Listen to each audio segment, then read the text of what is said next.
fuck?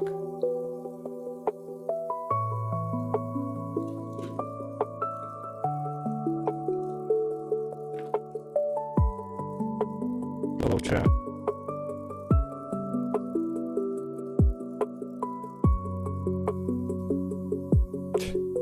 Great.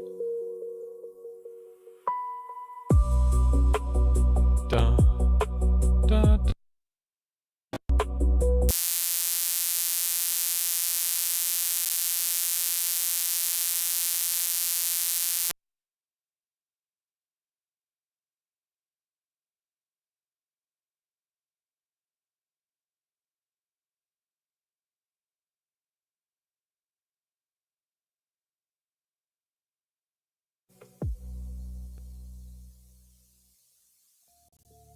That was horrible. Sorry, chat.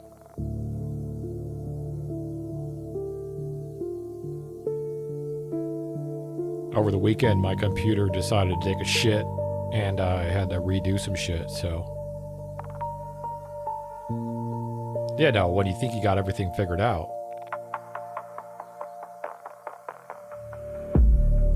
I should have done a test stream this weekend. Too late now, some would say.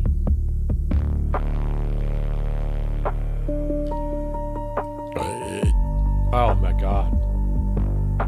It's a beautiful day in California. It was 90 degrees today. Still is. That's right. 90 motherfucking degrees. Not humid though.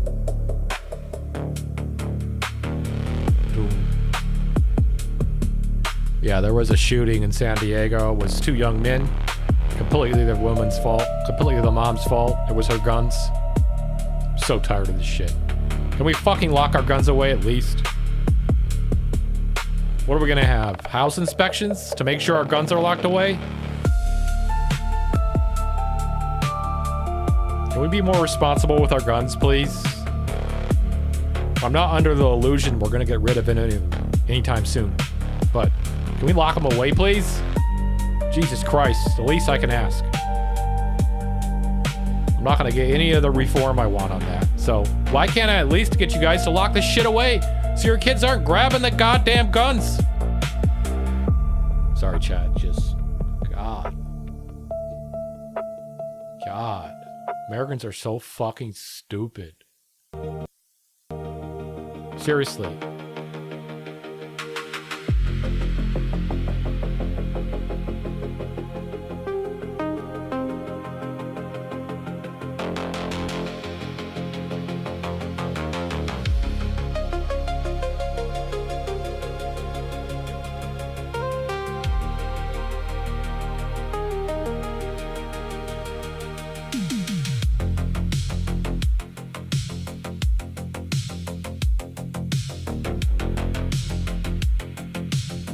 Some would say.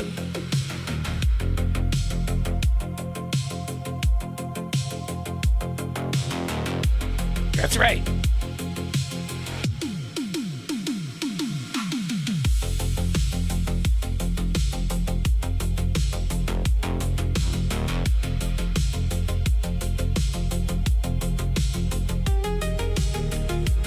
All right. Guess it's fine.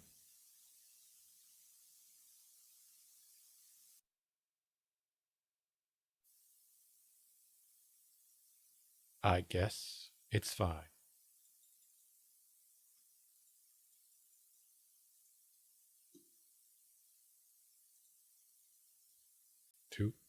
Number 2. Check. Oh my God.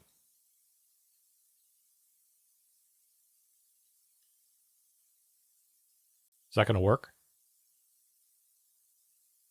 Looks like that's pretty good. Okay. Hello, you can... Background noise? Hello, can you... No, that's not working. Double it.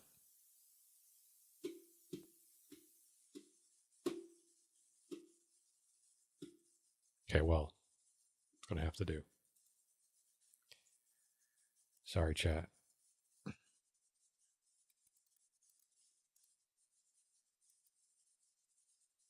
I don't stream that often now, so.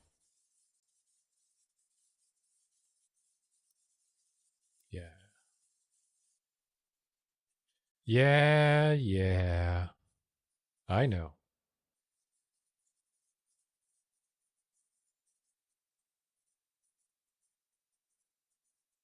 View full playlist. Yes. Edit playlist. Yes. Okay, hit that number. Yeah, I don't want to do breaking news right now, so there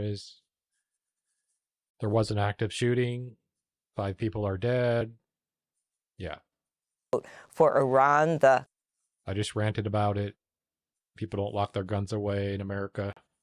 We suck. clock is ticking, and they better get moving fast, or there won't be anything left of them, unquote. Oh, here we go with Trump again. Ceasefire negotiations remain deadlocked over Iran's demands for war reparations, an end to the U.S. blockade, and a halt to fighting in Lebanon.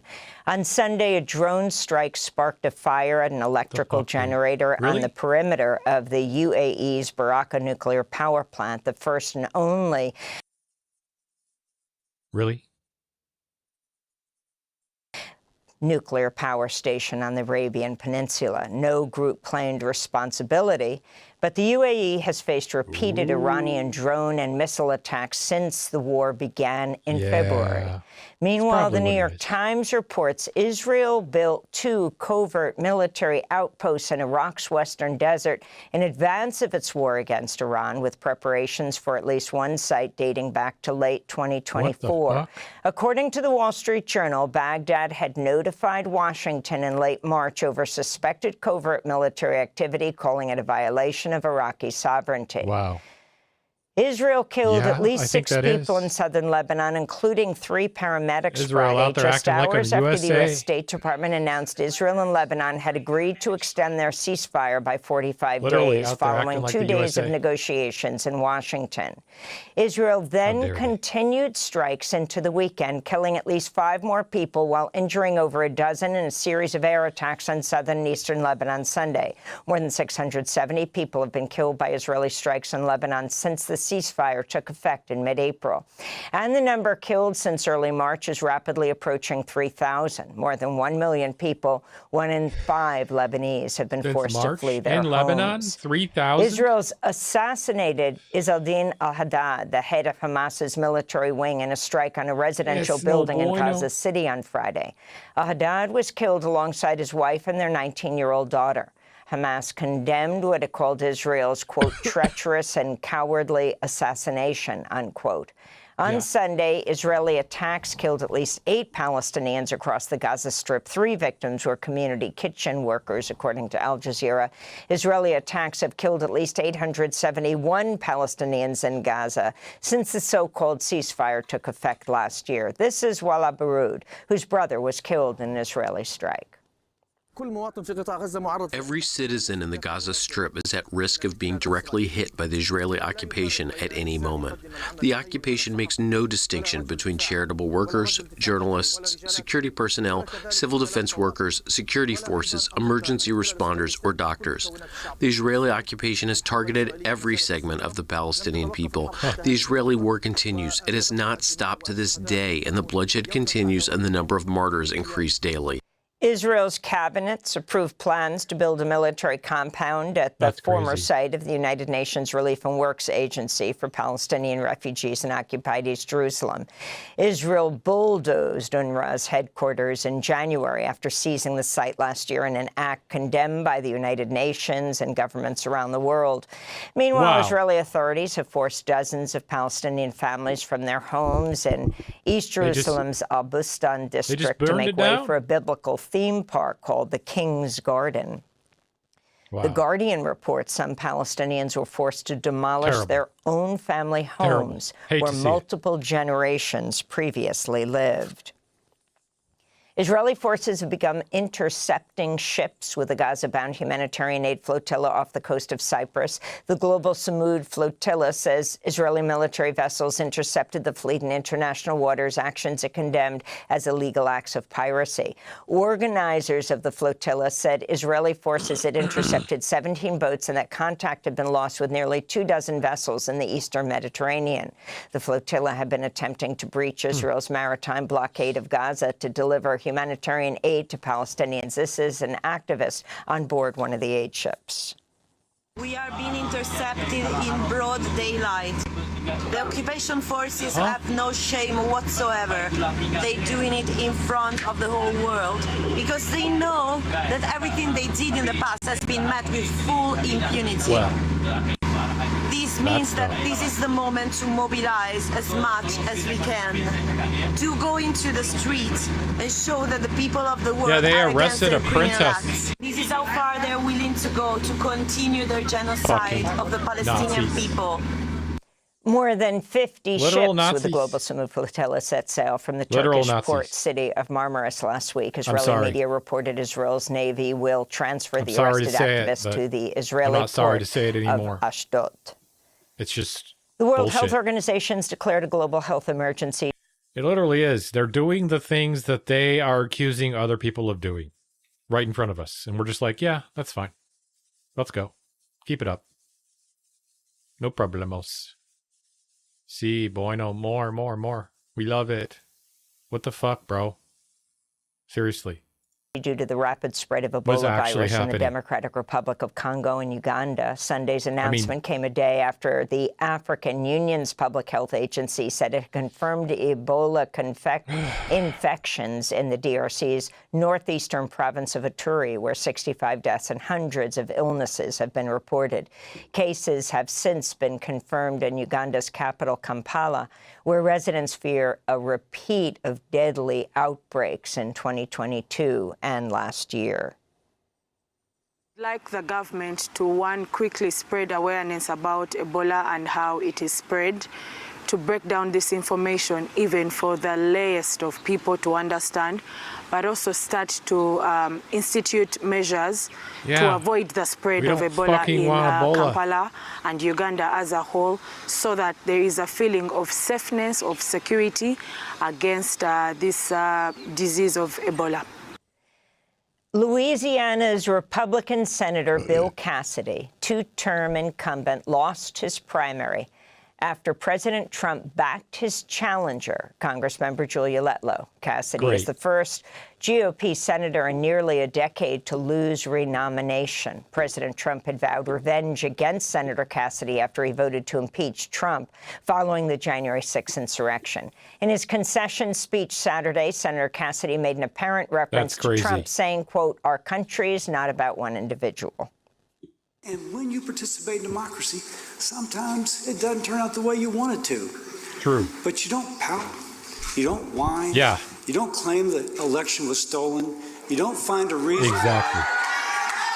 A normal President Republican. Trump endorsed Congressmember Julia Letlow, who finished first in Saturday's primary with 45% of the vote. Louisiana State Treasurer John Fleming came in second with 28%. Both of them advanced to a runoff in June. President Trump took to Truth Social to celebrate. I don't know, bro. This is lame. Mr. Cassidy was kind of a dumbass anyway, but whatever.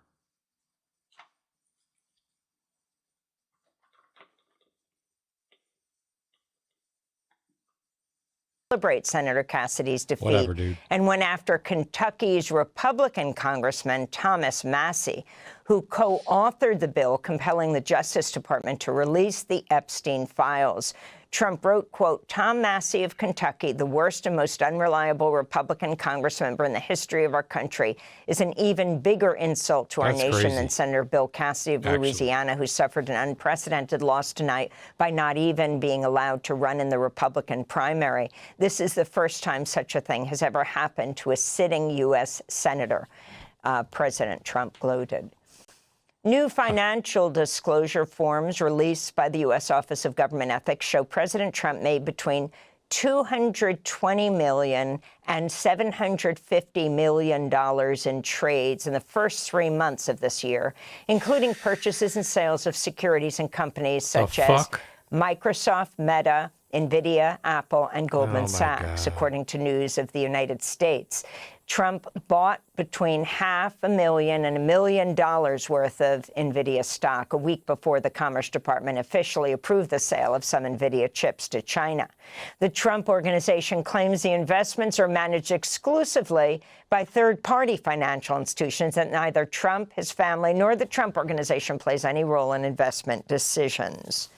In Washington, D.C., thousands of people gathered on the National Mall Sunday for a taxpayer-funded Christian evangelical service backed by President Trump. The 8-hour lineup featured song, prayer, and speeches by government officials, including House Speaker Mike Johnson, who shared the stage with religious leaders Franklin Graham, Cardinal Timothy Dolan, and others. President Trump appeared in a pre-recorded video. It was apparently recorded weeks ago at a separate White House event titled America Reads the Bible. Others appearing by video included Vice President J.D. Vance, Secretary of State Marco Rubio, Defense Secretary Pete Hegseth. The Freedom from Religion Foundation blasted the event as an unprecedented and shocking mix of church and state, adding, quote, "Our Constitution is godless by design. The government has no authority to organize religious revivals, much less use them to promote a Christian nationalist agenda," they said. The Supreme Court on Friday turned down an effort by Virginia Democrats to implement a new congressional map, which would have allowed Democrats to gain up to 4 additional seats in the House. The decision, with no dissents, leaves in place a ruling by the Virginia Supreme Court striking down the map. The push to redraw congressional maps began last year when President Trump pressured Republican-led states to come up with new district maps ahead of the midterms.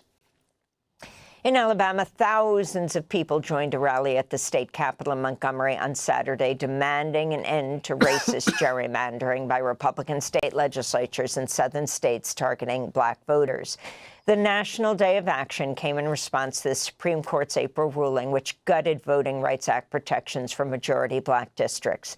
Saturday's protests began in Selma with a march across the Edmund Pettus Bridge, named after the former Confederate officer and Ku Klux Klan leader, which was the site of the historic 1965 Voting Rights March that became known as Bloody Sunday. This is Lakita Smith, an organizer who traveled from New Orleans to join Saturday's Bloody march. Sunday. Selma has a special place in my heart. I'm a Southern girl, and I believe that suppression of voting rights is what's happening across the South in the United States. It requires all hands on deck. We'll be joined by Bishop William Barber later in the broadcast. And 5 unions representing more than 3,500 workers for the Long Island Railroad have staged their first strike in more than 30 years, bringing all train service to a halt on North America's largest commuter railroad. The strike follows 3 years of failed contract negotiations. Union leaders say wages haven't kept up with the cost of living and that workers haven't received raises since 2022. Give them the fucking More than money. 250,000 daily riders rely on the service to commute between New York City and Long Island. And those are some of the headlines. This is Democracy Now!, democracynow.org, The War and Peace Report. I'm Amy Goodman. Thanks for watching Democracy Now! On YouTube. Subscribe to the channel and turn on notifications to make sure you never miss a video. And for more of our audience-supported journalism, go to democracynow.org, where you can download our news app, sign up for our newsletter. Okay, we got a little time for a hero, I think. Right? Just a little bit of time. Do you want to check into local Massachusetts politics? Oh, yeah.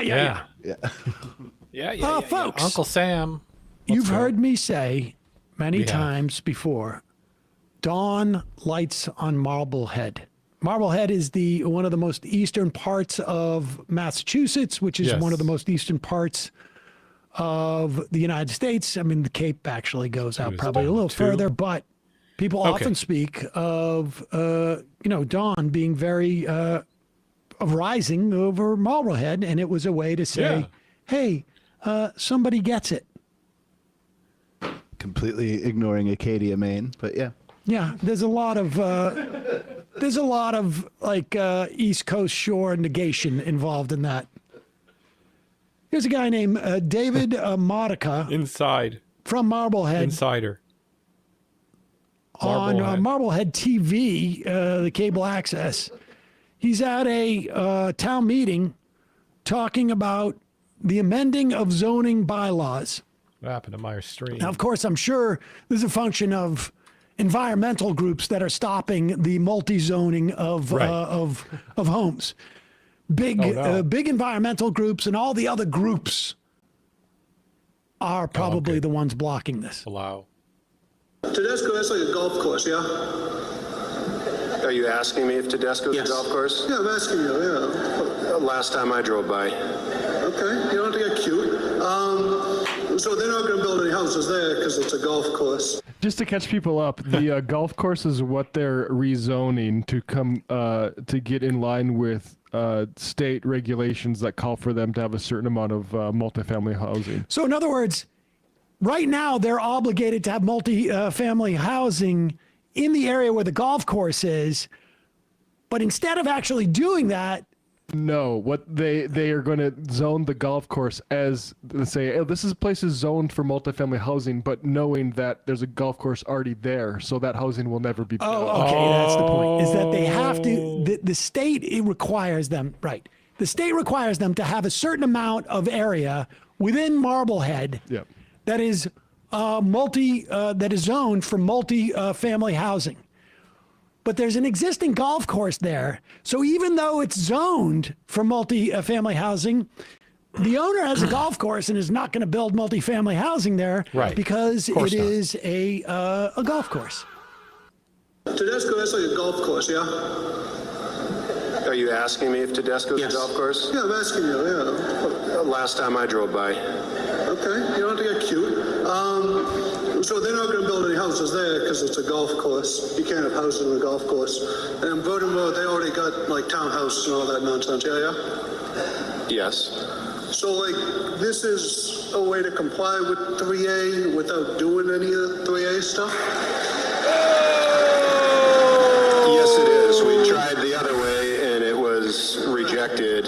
So but like when we're preserving like the character of Marblehead, it's like, it's a bad, we're selfish. We're doing a bad thing. Like we're not doing any housing. Is that a question? Yeah, kind of. Yeah. Like, are we kind of being pricks?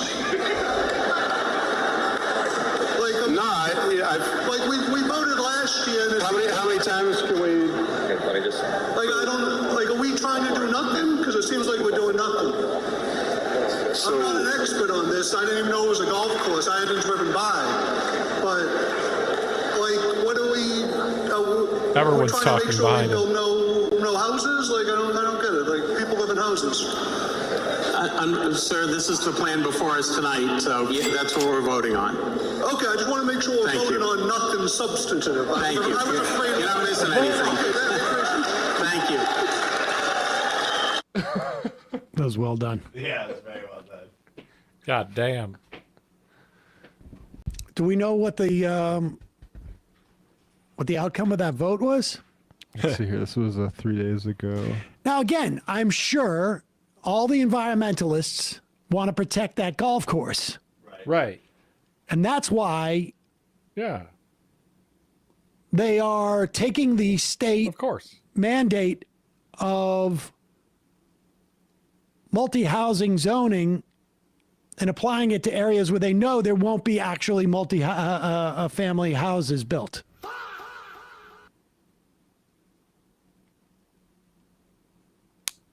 Yeah. It passed overwhelming. So that was the plan. They hope that they're going to be conforming to 3A, which I presumably is the Massachusetts statute that says you got to have this. If you want to, I think this is to extend public transport. I'm not sure. Interesting. Or funding for public transport. My computer doesn't. Just like another, I mean, it's just an example of like what happens on a local level.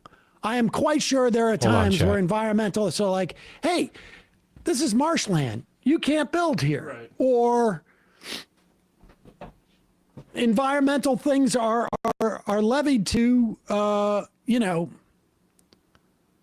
protect the watershed, or I'm sure there are environmental reviews that are implemented to, well, we know they are to stop data centers. We know that one story that we had interviewed folks that they were able to stop a data center by, you know, requiring environmental reviews. Some instances, environmental reviews are used by wealthy people to inhibit stuff they don't want in their own yards. But it's a mix. And if you just wipe out the groups and don't acknowledge that one of the groups are people with money who want to be able to, who influence who gets elected, who have outsized political power in general, and tend not to want their property values to drop, you get this. So, hey folks, don't forget to hit the subscribe button and check out our daily show. We do it every day at 12 p.m. Eastern for about 2.5 hours. We even take phone calls. You should check that out.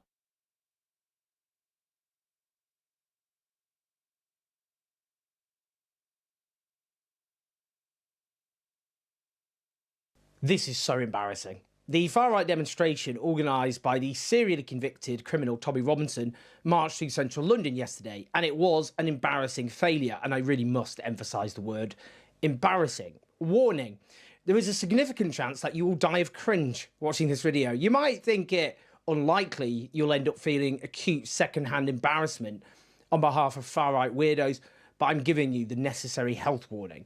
Now, this protest was called Unite the Kingdom, and it was explicitly committed to deporting Muslims and stopping Islam, as Tommy Robinson put it. None of which, I have to say, is funny. This is an actual hate march, unlike the protests against Israel's genocide of the Palestinian people. As well as laughing at the surreal freak show, we will also look at the disgusting bile that was displayed, which underlines why it's so grotesque to describe protests against genocide as hate marches rather than what you are going to see. Just how big was this far-right jamboree? Let's hear this from the organiser, Tommy Robinson, shall we? This is the biggest event in British history. This is the moment, a turning point for Britain, a message to the leaders. Britain's ready for the fight. Right? People are up, we're awake, and we're not going to back down. We want our country back. The biggest event in British history. That's quite the claim. Cocky little fella, isn't he? Confident. Let's just have a look at a bird's eye view. That man would have took a bullet for me, I know he would have done. So, anniversary in 2 days, right? God bless him, right? Everyone, thank you for your behaviour. You've done yourself proud, you've done your country proud. More people watched Cardiff play Northampton last month. But let's have a look at some of the entertainment at this sparsely attended rally.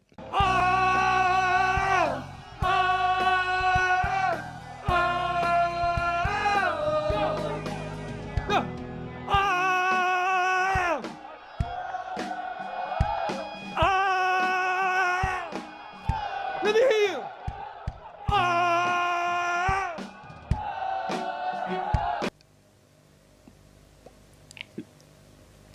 I mean, just the men. Oh. And the women.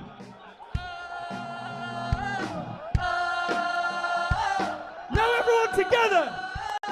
1, 2, 3.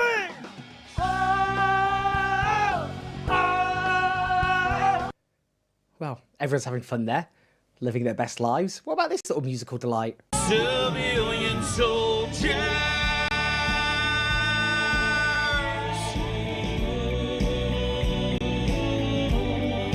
Civilian soldiers.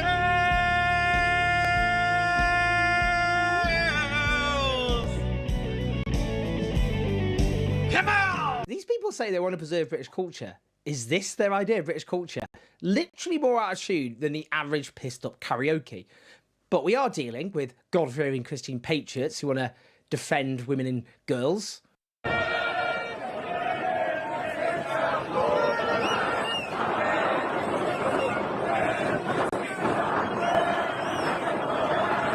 Lovely stuff. So what exactly do these people stand for? Let's listen to Tommy Robinson. What would happen if you become a prime minister tomorrow? What would you change? I would stop Islam. I'd end foreign funding in this country. All the migrants would be taken out of the hotels and sent back tomorrow by the military. I would reverse remigration. It's time for many Muslims to leave this country if they're not going to integrate or assimilate. It's time to go home. Right? You've got your homes to go to. This is our home. We've got nowhere to go to. We're not allowing it to change any longer. You've seen today, people are fed up. We've got no people work. Fed up. National sovereignty, safety and security. Yeah, we're fed up. And national identity. Thank you. God. No subtlety here, is there? 4 million of our fellow citizens are Muslims, and this literal, repeatedly convicted criminal wants to, quote-unquote, stop Islam and deport Muslims. Listen to this too from Kelly J. Keane-Minshall, who cut her teeth waging a war on trans rights, but now has a new target. It's not too late to get Islam out of our classroom. It's not too late to get Islam out of that building. It is not too late to get Islam out of every single official office in this country. And more than not too late, it is absolutely vital. If we want to save this country, we have to remove Islam from every single place of authority. By the way, it was so obvious throughout the anti-trans moral panic that those behind it had a list which would not end with trans people. They framed blueprint. Let's look at this.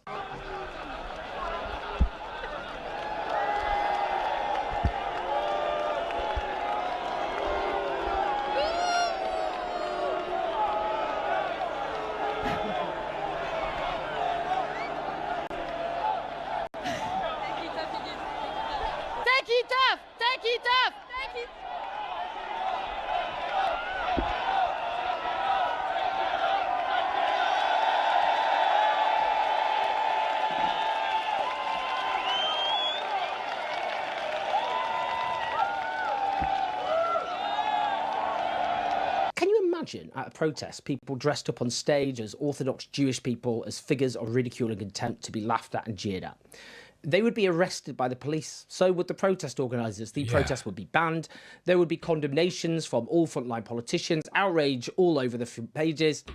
But Muslims are fair game in this country. Let's listen to some of Tommy Robinson's unhinged speech. Do you know, whenever I see these people murdered, I see children raped, I see these mass killings, I think, where are the parents to speak up, to use that opportunity to warn the rest of the country? Your doors are not safe. They're bringing in criminals, rapists, murderers. Do you know last year in the United States of America, 66% of the murders were by illegal immigrants? That means 66% of the murders didn't have to happen. We need our own ICE. Europe needs its own ICE. Get these criminals, round them up, and get them out of our country. Fuck. The claim by Tommy Robinson that 66% of murders in the US last year were committed by undocumented migrants is completely made up. It is a lie. There is no basis for it. The US does not have a national murder database. Texas is a state which does track murders by immigration status. It also has a significantly higher number of undocumented migrants than the average US state. In fact, only Nevada has a higher proportion of undocumented migrants than Texas, and only by a single percentage point. In 2022, undocumented migrants committed 5% of homicides in Texas, 2 points below the percentage of undocumented migrants in Texas as a proportion of the population, and a lower rate than native-born Americans. The man is a hateful liar. Listen to this as well. Men, are you ready to get fit? Are you ready to become the best version of yourself? As men, British men, we need to get fight ready because a fight's coming to this country. Well, look, he's clearly talking about preparing for some sort of civil war in the United Kingdom. The far right is clearly preparing for that. They believe there is a coming civil war. Truly disturbing. Yeah. Now look at this. Get it out! She's got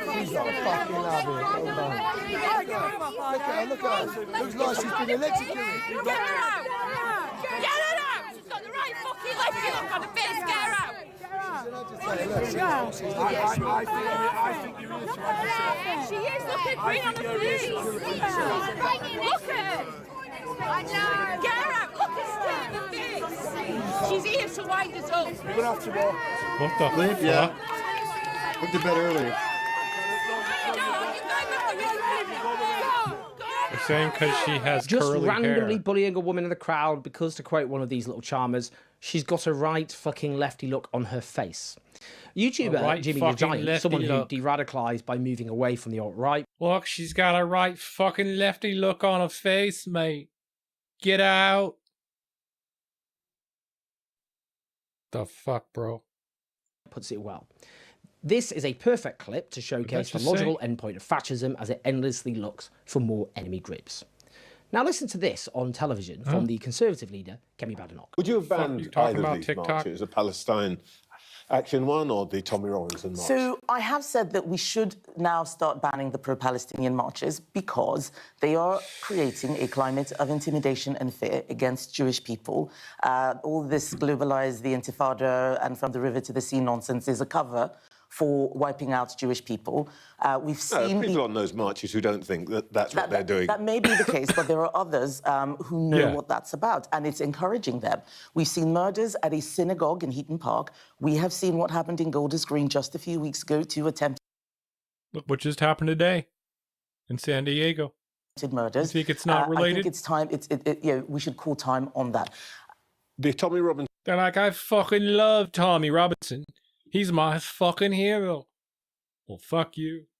March. Anything Racist on that pig. that concerned you? So I obviously didn't go there. I think that it's one of those marches. They sure are. They sure like to talk about it like Tommy Robinson does. Jesus Christ. Right? Where there are lots of people who are going for good reasons. There's some people who are going for not very good reasons. But it's a different kind of thing. They are talking about uniting the kingdom. The other march is about something. She's like, he's got a right fucking lefty look about him. Get him out of him, mate. It's like, what the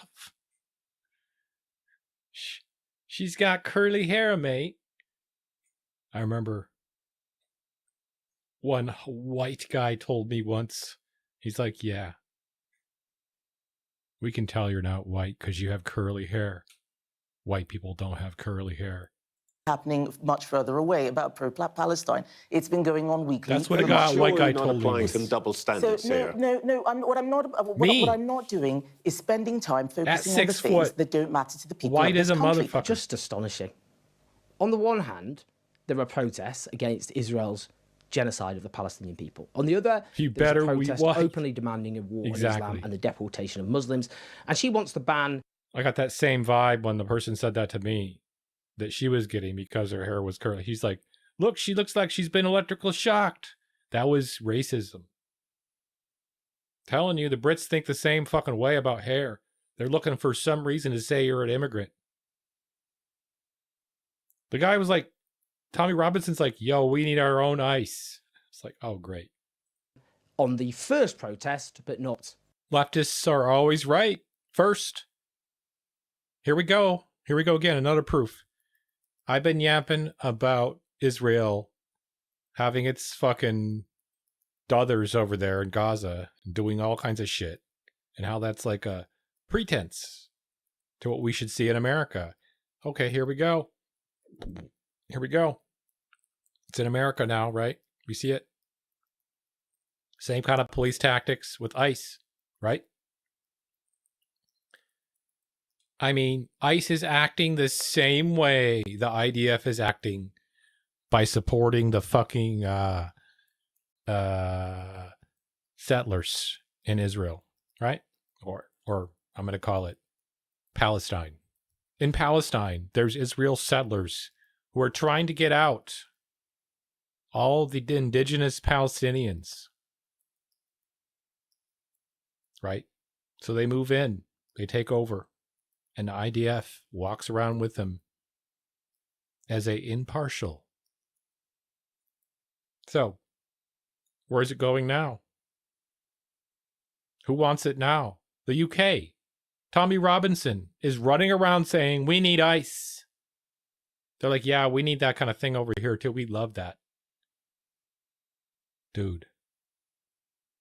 The second, because she said, like, it's so easy to see where they're going with this shit. They think some of us can't see the long game. We do. Leftists see the long game that these capitalists are playing. If people would only listen to us more, I'm telling you. That it doesn't matter if you don't agree with the fucking whether or socialists or whatever. Listen to the political forecasts that we have, because most of us are right way ahead of time. And if we're true leftists, when we are wrong, we admit it. Gladly. Unite the kingdom. As though what? That means it actually You're watching a streamer that's doing anything but that? The kingdom. Is stopping Islam. Get the fuck and out. Deporting Muslims. And mocking Muslims. And talking about how British men need to get battle fit. Yeah. The conservative leader's idea of uniting the kingdom. Here's an example of the world turned on its head. Where the hate... Yeah, and he said even, he's like, yo, we don't have anywhere to go. This is our country. Fuck off all the way to fucking wherever you came from. Worcestershire or whatever. Marches are those protesting against the mass slaughter of innocent people rather than protests in favour of open hatred towards Islam and Muslims. One of those fucking the truth shires is, this around protest London was humiliating with mostly white people that are rich. Was just so poor. Racist the far motherfuckers. Right is dangerous, and they are emboldened. I see you. And they're openly preparing for conflict. They are the real principal dangers in this country. He's right. And they need to be defeated. Please like and subscribe. Leave your thoughts in your comments. Help us take... And we have a similar problem, except because of Trump, now we're further ahead. Fortunately, Tommy Robinson isn't president or prime minister. If Tommy Robinson was prime minister, I think UK would be fucked. That's right. You better be white. We're gonna talk about how this judge shooting problem is just crazy. You ain't got blonde hair, boy. That's right. You got that dark hair. That's telling me one thing. Another thing, you got that curly hair, you know what I'm saying? That's right. You better be white. You down here in this holler.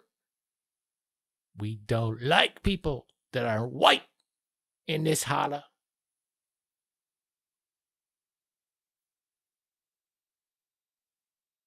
I've seen too many movies, bro.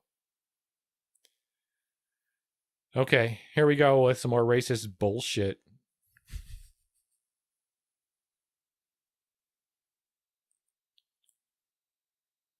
Can we please understand one thing, children? Oh no, he's not out of jail. Can we understand one thing about life? About free speech, quote unquote? If you're reading textbooks and you're paying attention to the Constitution and you think you're going to go with some quote unquote free speech a la shooting someone for free, like this fucker wanted to do and actually did, he ain't getting off.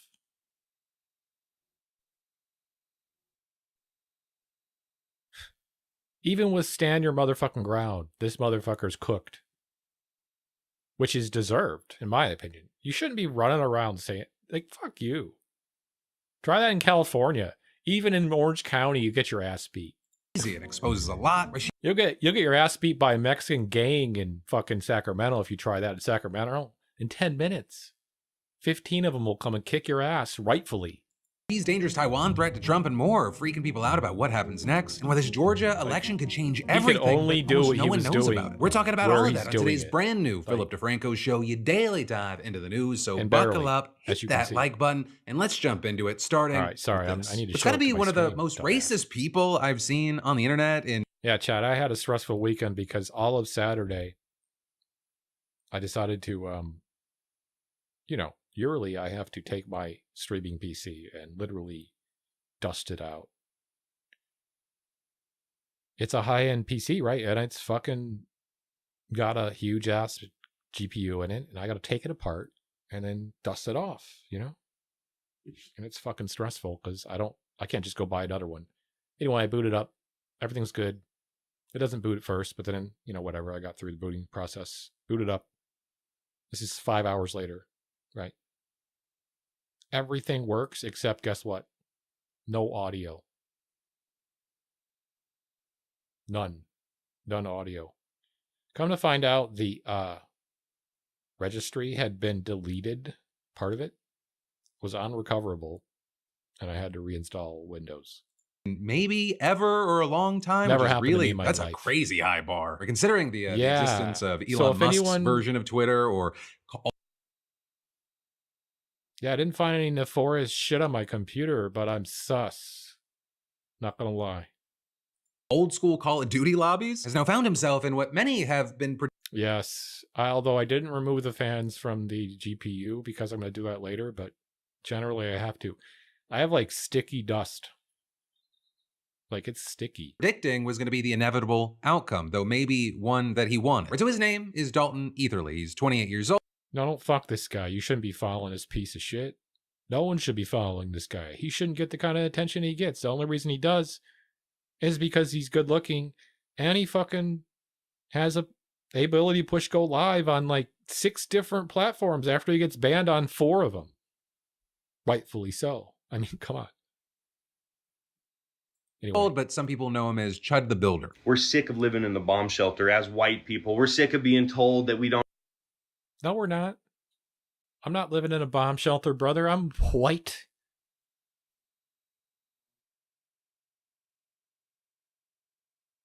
Fuck those all-in-one water coolers. Every single one, all 6 of them I bought have failed within a year. I literally said, you know what? I'm just going to get a stack with a fan on it for my AMD. It's fine. Honestly. But if it's still working, good job. Yeah. Don't have the freedom. Especially before it gets real hot. Like, it probably gets pretty hot in your house, so keep in mind your GPU is another 10 degrees hotter. A speech anymore. That's Says good. who? My ancestors fought and died for that. I mean, I use mine. I'm going outside. I'm taking lot. my helmet. I'm taking a deep breath. Look, nothing's going to happen. They're just going to keep chimping out regardless. Anymore. He can't even play. Says who? He can't even play anymore. what this guy says. Says who? My ancestors fought and died for that. I'm going outside. I'm taking my helmet. I'm taking a deep breath. No, they didn't. Your ancestors fought along with a bunch of good, meaning black folk to free the slaves too, bitch. Trying to erase history already. Shut up, white boy. Look, nothing's going to happen. They're just going to keep chimping out regardless on whether you call them the word or not. Right, and that guy, he's now been charged with attempted murder. So let's start with some context. Chud the Builder, he styles himself as a free speech patriot. What that appears to really mean is that he films or streams himself walking around in public. The pump fails. Like, I was buying second grade ones, and you really need to buy like the $600 ones because the water pump is better in those. I think that's the problem. And they're all the same. They all get the pumps from the same person. And there's only like 3 pumps they make. So I was just in that tier, the lower tier, which you're probably in. Or maybe they fixed it now. I just gave up. I was like, fuck it. Now I just have a fan thingy. It's just a big heat sink. I could use a bigger one, actually. Calling black people the N-word and challenging them to fight. It's generally what I describe as just disgusting content, but apparently there's a number of people that want to watch it because he's got hundreds of thousands of followers. And as he's been getting more and more attention, his bigoted antics, they've kind of escalated more and more, with him appearing to use pepper spray on someone who knocked off his hat last week, for example. You heard me. Fuck your shit. Oh. Touch me again. More than once, he's landed himself in hot water. Watch it because he's got hundreds of thousands of followers. And as he's been getting more and more attention, his bigoted antics, they've kind of escalated more and more, with him appearing to use pepper spray on someone who knocked off his hat last week. So this is live stream. He goes around live streaming like this. Sometimes he holds the camera, and sometimes he has a fucking 17-year-old holding the camera, watching him do this. Oh, dude, you're a geek. Like me. I tried power limiting my shit, underclocking. I just have mine run. I have my AMD Gen 4 clocked at 4.2. And then the RAM won't go any higher than 3400, even though it's 3800 RAM. Whatever, who cares? So yeah. I'd like to get an AM5 motherboard next. for example. You heard me. Fuck your shit. Touch me again. Hey. More than once, he's landed himself in hot water. Like last November, he got arrested for harassment, or last week, he was arrested again for an incident that happened at a steakhouse in Nashville. Apparently, somebody called the restaurant to notify them that a notorious... Do you mean undervolted? His bigot was there, and then the staff asked him to stop recording. Filming? We're live streaming. I would prefer you not live streaming. Okay, you can turn that off, please. Hey man, don't. So this is the first time I think that he tried to live stream in a restaurant. Yeah. No, because I have a really nice Saku motherboard from AMD or Asus. I can do all kinds of crazy shit with it, but I chose not to because it's my main PC right now. I can leave if you can ask me to leave. Don't come in my face like that, sir. That's good. That's probably why your shit lasted, actually, because I'm blasting it. I had my all-in-one and blasting, and I had the thing overclocked to almost 4.8. You know. And that's fine. We can leave. Hey, Pajit, calm ran down. fine. Why don't you go in the street? Why don't you go poop I just wouldn't do that only if it was a gaming PC only. in the street? Hey man, don't get aggressive with me. We'll get up and leave. Thanks for the free food. Oh yeah, So according right to the here. police affidavit, Oh yeah, right here. So he sits back down after ordering a bunch of shit. He sits back down after ordering a bunch of shit. Like $200 worth of food in a steakhouse. You can leave if you can ask me to leave. Don't come in my face like that, sir. I'm not. I'm just asking you not to record video in the restaurant. And that's fine. We can leave. Hey, Pajit, calm down. Why don't you go in the street? Why don't you go poop in the street? Hey man, don't get aggressive with me. We'll get up and leave. Thanks for the free food. though according to the police affidavit, that food was not free. It actually cost $371.55. But still, it appeared to be left without paying unless you considered a handful of racial slurs payment, and then he continued to make a scene outside. Well, I would not eat here. Yeah, he used the F word several times and called people N words. Because they just kicked us out because apparently my content offends. Leave my guests alone, sir. Don't come here. Leave my guests alone, sir. They don't like freedom. And shortly after that, he was back on the street hurling the N-word at a guy and making monkey noises. Look at them chimping out. Look at that monkey. Yeah, I'm still limping on the AM4 platform. Go climb a So. tree. Somebody get him a banana. Right, and so with that, he ended up being charged with theft. Immediately walks out, starts calling people the M word, monkeys, or whatever. Like, what the fuck? To services, disorderly conduct, and resisting arrest. And so now, apparently, he's well known in this community for this shit. Pretty much no one likes him. And even Nick Fuentes, right, the white nationalist, who maybe you've seen a video where he's talking about how he thinks like, Hitler is cool. He thinks that Chud lobs the N-word at people so aggressively that it's a bit much. I don't think people should be fired for uttering the word. And I think it's a funny word. I don't think it should be treated like a blasphemy, but let's be honest, it's not a nice thing to say. It's actually not a very nice thing to say. And I don't know that we should actually be out there saying, hey man, we should be able to go up to black people and start blasting a slur that offends them without expecting them to be offended. But now the reason that we're talking about this today is about what happened. Like, even white nationalist young boy here is not even fucking that dumb. What brainworm did Chud get? I mean, all he's got now is, he's just like, you know what, fuck it. Any attention's good attention. I'm going to push it to the limit. That's what these guys are doing now. They're like, it doesn't matter if it's bad attention, it'll make you famous. Then you build off that. Chud the Builder is going to build off his chudness. Yesterday, where he would cut the builder going to the Montgomery County Courthouse in Clarksville, Tennessee, where he had a civil case. So that one, not over racist harassment. He was reportedly there for an unpaid debt. Well, while he was outside of the courthouse, he got into an altercation with someone that witnesses described as a black man, and you can see the video of the fight here. And it's not 100% clear exactly what happened, but reportedly a gun was fired, and shortly afterward, Chud live-streamed himself talking to first responders, saying that a group, including the black man, were laughing and pointing at him as he walked by, and then... He said, walk away from me. I walked away from him. He came back up to me. He literally said, I have PTSD. Last time we heard from him. He said, you start saying all that chimp out to me, I'm going to hit you. He hit me.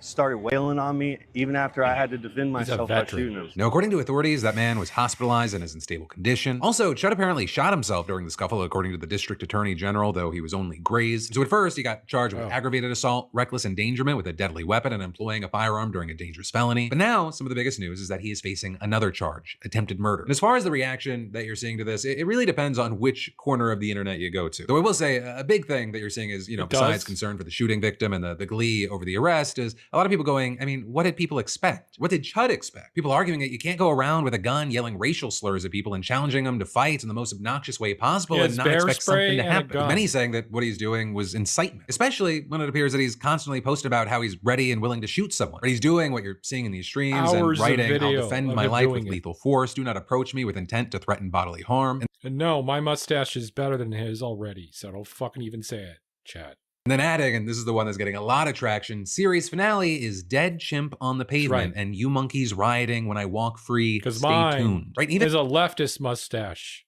All right. In that encounter on the street that I showed you right after he got kicked out of the steakhouse, he threatened to shoot the guy. Literally living his lifestyle.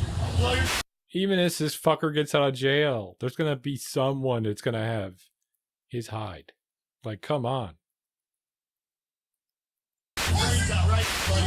I'm about to blow his brains out. Exactly. He pulls back around here, I'm about to blow his brains out. And you've got people arguing that these aren't outliers. He threatens people all the time. But then also with this, you have a lot of people pointing not just to Etherly's individual trajectory, but also kind of that of our whole country. His fucking last name is Etherly.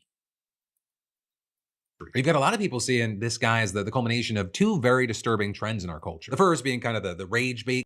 I mean, that's pretty much what crazy is, right? Crazy meets crazy, and then they crazy up. And let me tell you, he ain't met crazy. Right? He's not gonna live. Content where people act as abrasive and antisocial in public as they can just to kind of provoke reactions. Like, white boys have been trying this shit for years. You don't hear about them because they're dead. Hello? Me too. I condemn violence as well. Because it's what starts fucking wars. I agree. I will not fight anyone unless they're fighting me. You fighting me though? I'm definitely not gonna I'm not a pacifist. That's bullshit. That's some fucking bullshit. Humans were meant to, push each other around every once in a while, whether playfully or in a fight. There should be rules.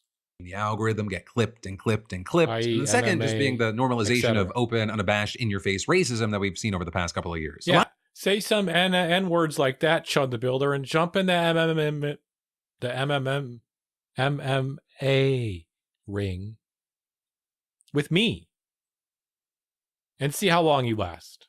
I'm a skinny-ass motherfucker, and I've never done MMA. But I bet you I can beat Chud the Builder's ass in the goddamn ring. He's a pussy. Of which it comes from, and I hate to be that fucking guy, but it's like, it's right there in your face constantly, though I know a million things happen, so it's very easy to forget. But he's $1.2 million bond, bro. It comes from Trump. It was only just 3 months ago. I know it feels like probably a million years that he posted that video showing Barack and Michelle Obama as apes in the jungle. A thing, by the way, he refused to apologize for, and criticism of which Caroline Leavitt dismissed as fake outrage. Yeah. And Chud's head is like, yeah, well, President Obama's President Trump. My good Lord. President Trump, I'm calling people the M word, including Obama. And it's giving these fucking chuds permission. Like, come on. Everyone's always like, yeah, being president has always been something I want to do. My kid really looks up to the president, wants to be president someday. Imagine. I want to be like Trump. I want to be president someday. There's a kid out there that is saying that. Okay? Believe me. He's got a chud dad like Chud the Builder. His sperm popped out the kid, and there it is. And he's like filling it full of vitriol. Of course. Same dear leader that called Somalis garbage who don't contribute anything. He claimed Haitians were eating cats and dogs. And he's like, yeah, Trump's the best ever. That's right. We love that Trump guy. He's the best president ever. He's like, Daddy, I want to be just like President Trump. I know, son, you're making me proud. Like that's what You know, that's what I thought when you were born. I thought you'd be a chud just like me. Springfield. He also said that Haitians were poisoning the blood of our country. He said that criminal illegal immigrants are my president. That's right. Just not human. I mean, I could keep going on and on. But as far as what happens with Etherly, we're going to have to wait to see. On one hand, you have a lot of people saying they hope the charges stick here to make an example of a person doing this so that you don't see other copycats out there. Especially because you have some arguing that he's been trying to provoke a situation like this. Whether to be able to try to provoke someone, to be able to claim self-defense and get famous off of it. But also, this guy has plenty of supporters. A number of people seeing him as a champion of free speech. Like right now, you're even seeing a surge in donations to an old donation page that he had out. And it's a page that appears to have been started by Etherly that says, sometimes I've used the N-word in what I thought was edgy, harmless humor, adding, I know it's controversial, but it's my right to speak freely. With that appearing to be connected to a campaign where initially he wrote, I was fired from my previous contracting job after BLM activists targeted me over words I shared online, jokes and opinions they twisted to end my career. But hey, for now, we're gonna have to wait to see what happens with this case, right? Do we get more information, more video, anything? Oh, so he got fired for DEI. Or whatever he thinks. So he hit the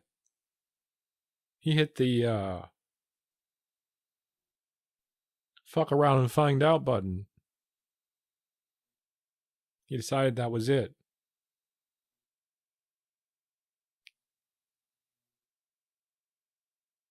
And he fucked around and found out.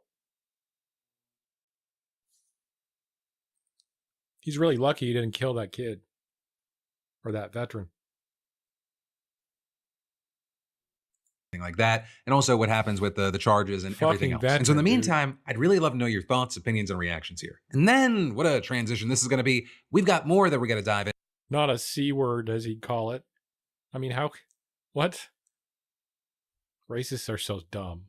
Into in just a minute, but first let me thank a sponsor and say, you know, there are certain things in life that just quietly take your money every month, and your phone bill, it's one of the worst offenders. You have to be really dumb to be a racist. Sovereignty over, and while the U.S. doesn't officially recognize Taiwan as an independent country, it is the territory's. I literally use it as a litmus test. If you go around saying racist shit and not knowing it, it's like you're a one-on-aware person. You don't know. You don't even live in America. Like, what are you doing? Most important military backer. And American military planning for that region is already largely based around defending it against a Chinese invasion. And while Trump revealed ahead of his visit that Xi wanted to discuss American arms sales to Taiwan, I would say more importantly, he confirmed that the White House would be willing to have that conversation, which is huge. That's a key thing. That is a massive shift because the official US position has long been that it sells weaponry to Taiwan without consulting Beijing. That said, we fast forward today and we start with the two presidents making some more meetings too. Actually, I don't want to watch the rest of this because I don't really care for Philip DeFranco, but he did, summarize the Chud situation a little bit. As far as I know, that motherfucker's got a bail of $1.2 million, a bail bond, which means he's going to have to come up with 10% of that. Supposedly he had a GoFundMe that was about 10% of that a couple days ago, but I don't think he's getting out of jail till his trial. He ain't going to be streaming nothing.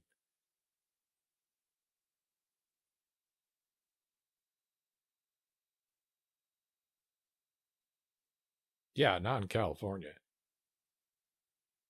Like, even if, the reaction to the people initially was like, oh, whatever, word would spread and the wrong people would show up quickly. In my opinion, the right people. You know what I mean? And kick his ass. And hopefully not kill him. You know what I mean? Like, you're dumb. What the fuck are you? God, he's lucky, actually. I think he's lucky. I think he is lucky. I'm not going to lie. People are way more patient than I think they should be. Now, I remember years ago, I mean, I'm pretty patient too with fucking slurs, but at this point in life, I don't have any room for it. Like, I'm not going to violently react, but I'm definitely going to be fucking shut the fuck up, motherfucker. Yeah, decade ago or more. I remember covering a story on my show about how there is this religious practice, well, of course, that happens where in there's plenty of sundown towns where you can go around saying the N-word all day. Pretending like you're a white N-word, too. A W N-word, which I won't even say that word because I hate that word, too. You can still hang out and be racist while saying the N-word and pretend to be, you know, of the black culture. You understand what I'm saying? It's the biggest oxymoron I've ever seen in my life. Love the culture, but hate the color? The fuck? Orthodox Jewish communities. You have. How can you be a WN word and still hate? Still be a racist motherfucker? I don't.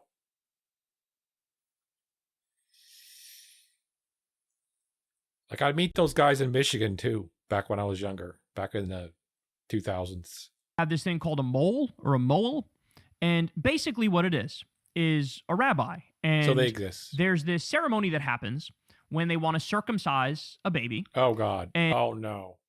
Okay, I'm good. I'm done.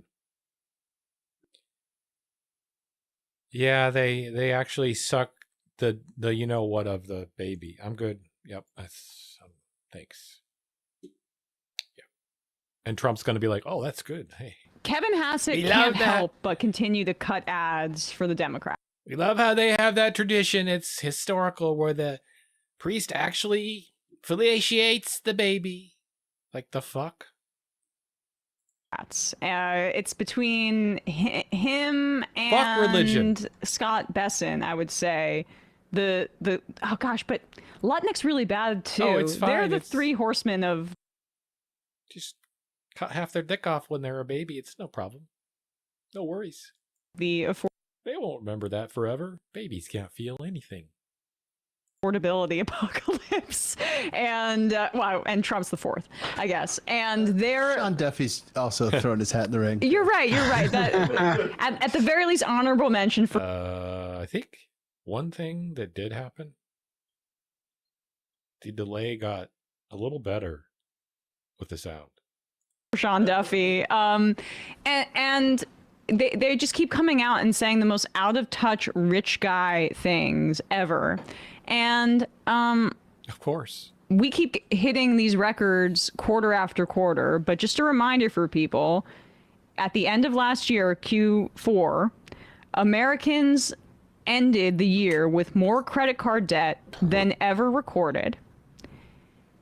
In the fourth quarter, it rose by $44 billion to nearly one. I'm going to dox myself a little bit, but I was born up there. Way up there. And you're correct. I have family that lives there. And you are 100% correct. Also racist militia. $1.3 trillion. It was a over 5% increase in terms of household debt from the year before. Especially on the lake. 60% of credit card users have a balance from 1 month to the next. Yeah. And when you look at credit card rates, it was 13% in 2013. Now the average credit card rate, that was the average in 2013. The average credit card rate is 20 to 21%. See? Leftists. Always right. First. Proven right there. All you had to be is right here in my chat. Thank you for being here. Hit that follow button if you're new. I know some of you are working, but hit that follow button anyway, because, you know. And Trump, is purely blaming interest rates on that. And yeah, I mean, that's in part because of the Fed policy, but it's also the corporate greed part. It's also the fact that these banks and these credit card companies are immensely greedy. Yeah, so remember, in the last 4 years, who has taken in the most profit? Okay. Has it been us? Now, i.e., for us, it would be income, right? For companies, it's profit. Theirs has skyrocketed. Billionaires' profit has skyrocketed, has almost quadrupled in 4 years. And meantime, the only amount our wages have gone up is 3%, which is less than inflation.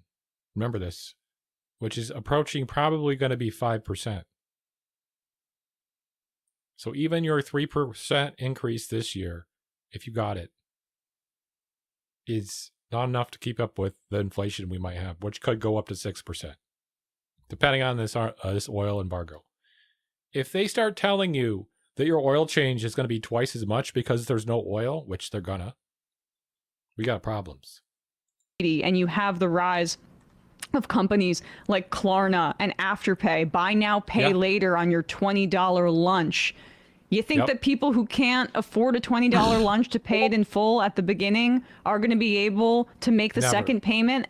Or are they going to get a massive increase in their interest rate and they'll be stuck in debt in a cycle because they had to pay for their food or they had to pay their rent in installments? That's being offered right now. Yep. But no worries. The Trump administration says, hey, that's actually a good thing. My fellow piercer. In fact, I had the head of one of the big 5 banks in. The only person I know that's on TV that has a nose piercing similar to mine is this guy here that we're on my office yesterday going through the credit card data, and just as Secretary Bessent said, credit card spending is through the roof. They're spending. He's like, look at him smiling. Oh my God, he is nutting in his pants. He's gonna make so much money. He's like, futures rally as oil pulls back. So, in other words, people are selling their oil stocks and buying futures. More on gasoline, but they're spending more on everything else too. And so in terms of the jobs picture for the rest of the year, it's really hard to see having the unemployment rate go up, for example. It's probably going to drop a little bit. Oh, predatory lending, anything over 10%, I think is predatory. I think they should cap it at 10%, 100%. 20% is actually predatory, especially if it's a young buyer and that's what they give you. You end up with a 30% interest on some of these new loans and some of these new credit cards. If you don't have credit, you can get yourself so fucked. But it's already very close to full employment. But I think it's in fact maximum 10%. So I think it should be 6%. I'm crazy. No awareness.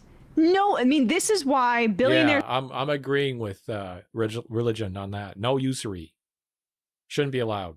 Are the real aliens, and I don't want to hear anything now where Trump is like, what conspiracy theory can I throw out there and chum for people with, like, you know, false intelligence about aliens so that they can distract from the Epstein files, which was the conspiracy that I actually covered up. Now, the real aliens are these freaks like Hassett and wealthy people and billionaires like this, where he doesn't even have the awareness to hide the fact that he met with a credit card executive, and this is the one who was telling him, actually, it's a really good thing that people have all of this debt because of these high interest rates and because there's all this credit card spending. Yeah, they're spending more on gasoline, but they're spending more on everything else. And the credit card executive said that was really awesome. Yeah. Don't you get it, Fox Business? Man. Credit card companies, just for folks who need it spelled out, don't want you to have enough money in your check-ins and savings accounts to cover all of your expenses, because then you don't need them. This is pretty rudimentary, but just for folks, there's a perverse incentive when you allow credit card bankers to influence, or any kind of bankers that require, you know. You are better off at a credit union because they tend to have better loans, lower rates. They'll give you a loan easier because they're local, and they allow more leeway around their fees sometimes. Depends on them. You got to watch that, but they're still better than Bank of America. And your money stays. Your money stays. Remember that, credit unions, boys and girls. This kind of return to influence your politicians, because they like when they see when they see these stories coming out, like fewer than this amount of Americans have a certain amount of money in case of an emergency. They like that. That is mission accomplished. Families have to max out their credit cards to afford gas to take their kids to school. Isn't that amazing? That's what this credit card executive told me, who's charging that family 21% interest. If there's anybody who wants what's best for Americans, it's the credit card executive. He said it like it was a celebrity too. He's like, I actually had one of the top 5 bakers in the country in my office. Flexing on him. Oh, and then at the end admits that unemployment's probably going to go up a little bit, but we're basically at full employment now. That's the price you pay for border security. Oh, we lost Brandon for. Oh, no, we have him back. Yeah, apparently border security, and also what the American people were clamoring for is regime change in Iran, but not really regime change, just a difference in the leadership structure. No, which I know was at the the Strait of Hormuz. We wanted it blocked. We love this shit. Come on. Trump did the old, I'm going to break something and then say I fixed it.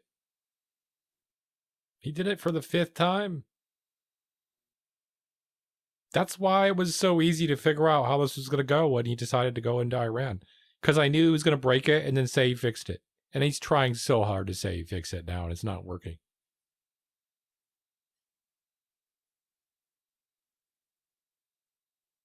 If the operation that they tried when it failed and they rescued the pilot, quote unquote, whatever they were trying to do there, if that would have been successful, he would have been all right now. He would have had his excuse. Didn't work out, did it? Dumbass. top of Americans' concerns going into 2024 when Trump was saying no new wars and I will fix the economy. Instead, now it's new war, the worst one, and I'm ruining the economy. It's not a new war, and that's Emma. actually a good thing. How dare you? How dare you, Emma? It's not a new fucking war. This war's been going on for 2,000 years. The Israelis have been fighting it for 2,000 years, and I just joined the war to stop it. That's right. Kevin Hassett in my administration just spoke to a credit card executive. She's the terrible press. I love Emma, by the way. And is thrilled that you have to spread out all these expenses over multiple credit cards and that your life savings are going towards gasoline and food. I mean, they do this with everything. They gauge everything by how their richest friends are doing. Correct. Yep. We've seen this with like every single. That's right. As Jank used to say, and I enjoyed, but don't enjoy anymore. Of course. You know, industry, or whenever they're trying to gauge how Americans are doing, it's like, look how they focus on the stock market above everything else. They love to focus on how their rich friends are doing because 50K. they still go by the whole idea that obviously they care only about themselves because that's how they have no empathy for others. But also, they still abide by the idea of like trickle down economics, where like, if the very rich are doing well, then that means the whole country is doing well, which we clearly, obviously, getting know some of that trickle down is just from blatantly good old Ronald false. Reagan. Yeah, we played a clip also of Scott Bessent. Sometimes it tastes like piss. Sometimes it doesn't. Sometimes it tastes like shit. Sometimes it tastes like strawberries. But we like that trickle down. That's right. Saying how the Trump accounts were filling in financial services deserts for people. It was only Brian and I that day, and I just couldn't get over the logic behind. Yeah, they're filling the hole where poor people who have bad credit cannot pay back loans. They're giving them loans. That's what they mean by filling a hole. At 50%. Payday loans are even worse. Holy shit. They're like, you want your paycheck? You want your $500 paycheck early? 2 days early because you got to pay your rent? Guess what? It's going to cost you a whole nother paycheck. That. What he was trying to say is that like taking from Mamdani and the more the education about things like food deserts, which he builds on, why we need grocery stores that the city owns in areas where corporations don't think it's profitable enough for them to put a. They just don't understand what a co-op is.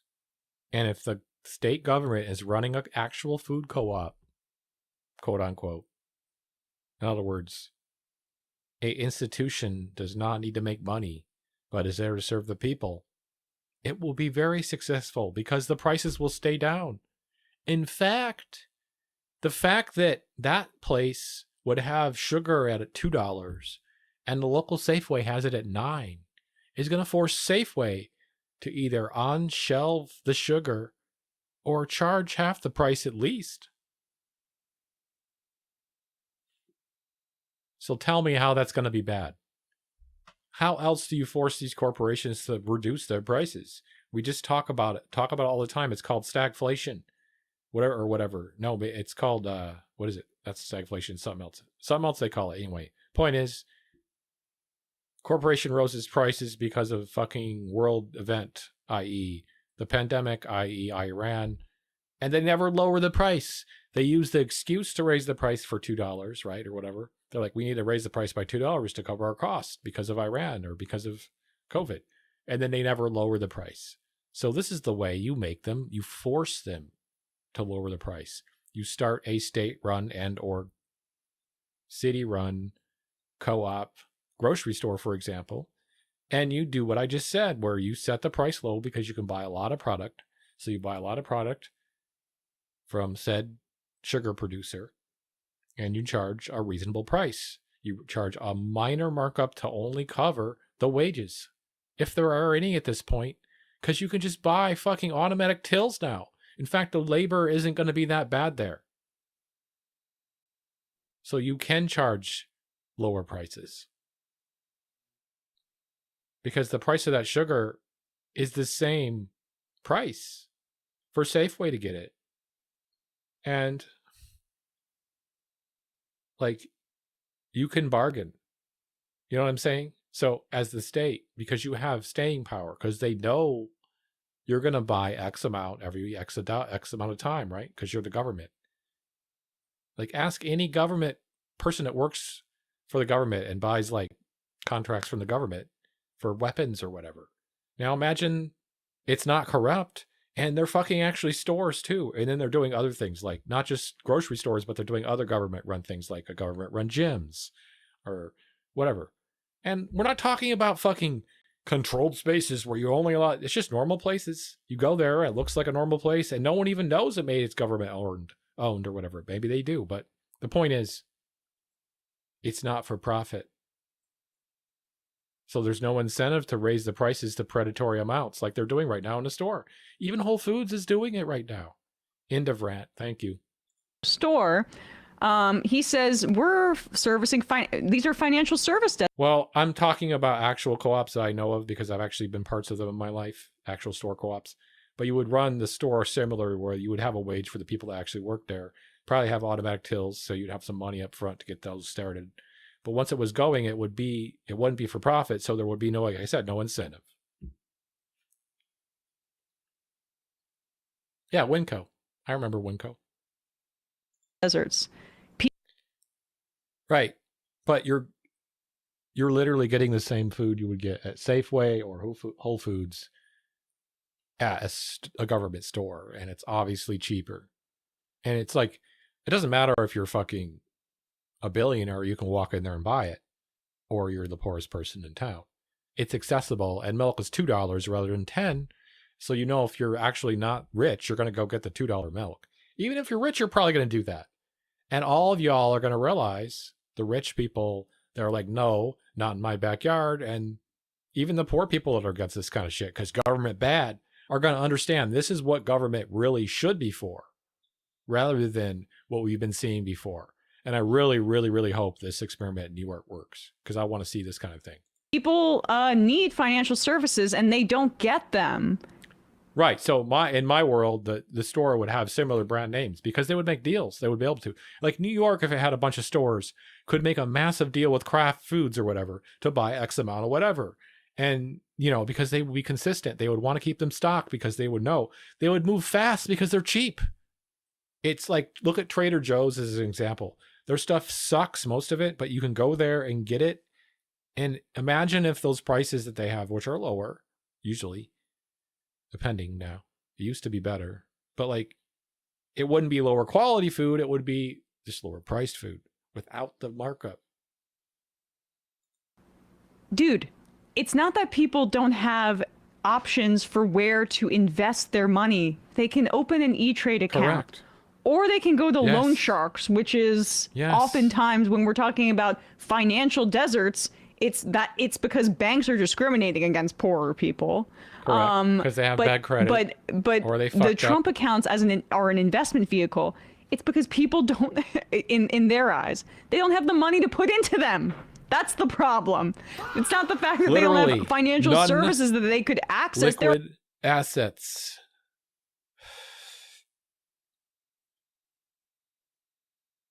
My unavoidable expensive have increased 25 to 30%. My pay has not. There are a lot of really predatory financial services that want to take your money ASAP and then charge you a crazy, crazy interest rate. It's that they don't have the money. Financial deserts. Right. I mean, this is what Jay-Z was saying about crypto in the black community. People are unbanked. This is something that scammers and people selling investment properties and venture capital. This is the type of shit that they say. Yeah. It's never like really community. About the brass tacks. It's we're changing the guy who does. They should invest in the black coin. You know, it's for them, of course. I don't know if it was Kalshi or Polymarket was talking about prediction markets as they're going to create like information for people. No, it's not. It's so you can make money off the suckers. True. Patty Dub's very jarring to see Emma pronounce Besson correctly without the French accent. Rug pull. Sam's not into it. It's a quiet act of resistance on my front, on my end. I mean, Sam genuinely thinks it's Basant. It started as a bit, but it's become real.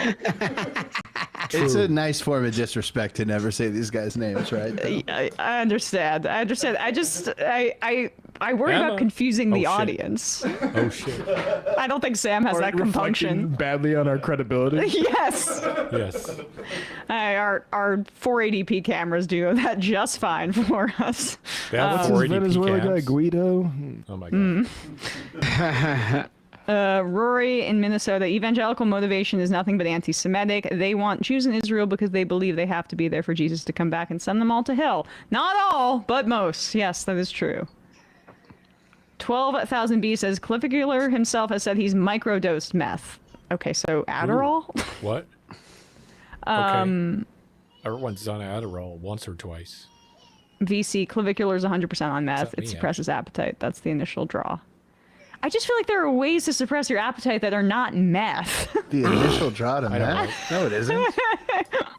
Definitely. Go do some math. I'll figure out what the initial draw is. There are lots of drugs that you can use. That sounds like one of those like old 4chan Fitboard jokes that he took too seriously. Like he's like, oh yeah, like just do meth. Well, but he's I mean, like it's also also like on TRT or something. Like his whole like endocrine system is destroyed. It's also season 1 of The Sopranos where Meadow takes meth to take the SATs, and I'm like, yes. Girl, you could have just gotten an Adderall prescription. You didn't have to go to Christopher for some meth. Oh yeah, that's funny. Serena, at this point, the rich should be grateful we're just proposing taxing them. If I had my way, we put them all in jail and redistribute their wealth. Only the blue stuff. Fisting Cory Booker says they're actually remaking Mrs. Doubtfire starring Brian Nome. I want that Michigan fist! Hey folks, don't forget to hit the subscribe button and check out our...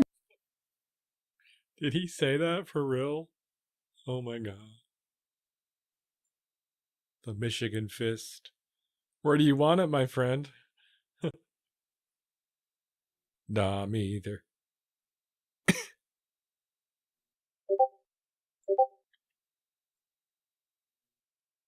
I've done coke. So Bill Maher is a bit like the Daily Wire in this. Actually, it didn't do much for me at all. Not gonna lie. Sense that prefer harder drugs like MDMA or multiple hits of acid.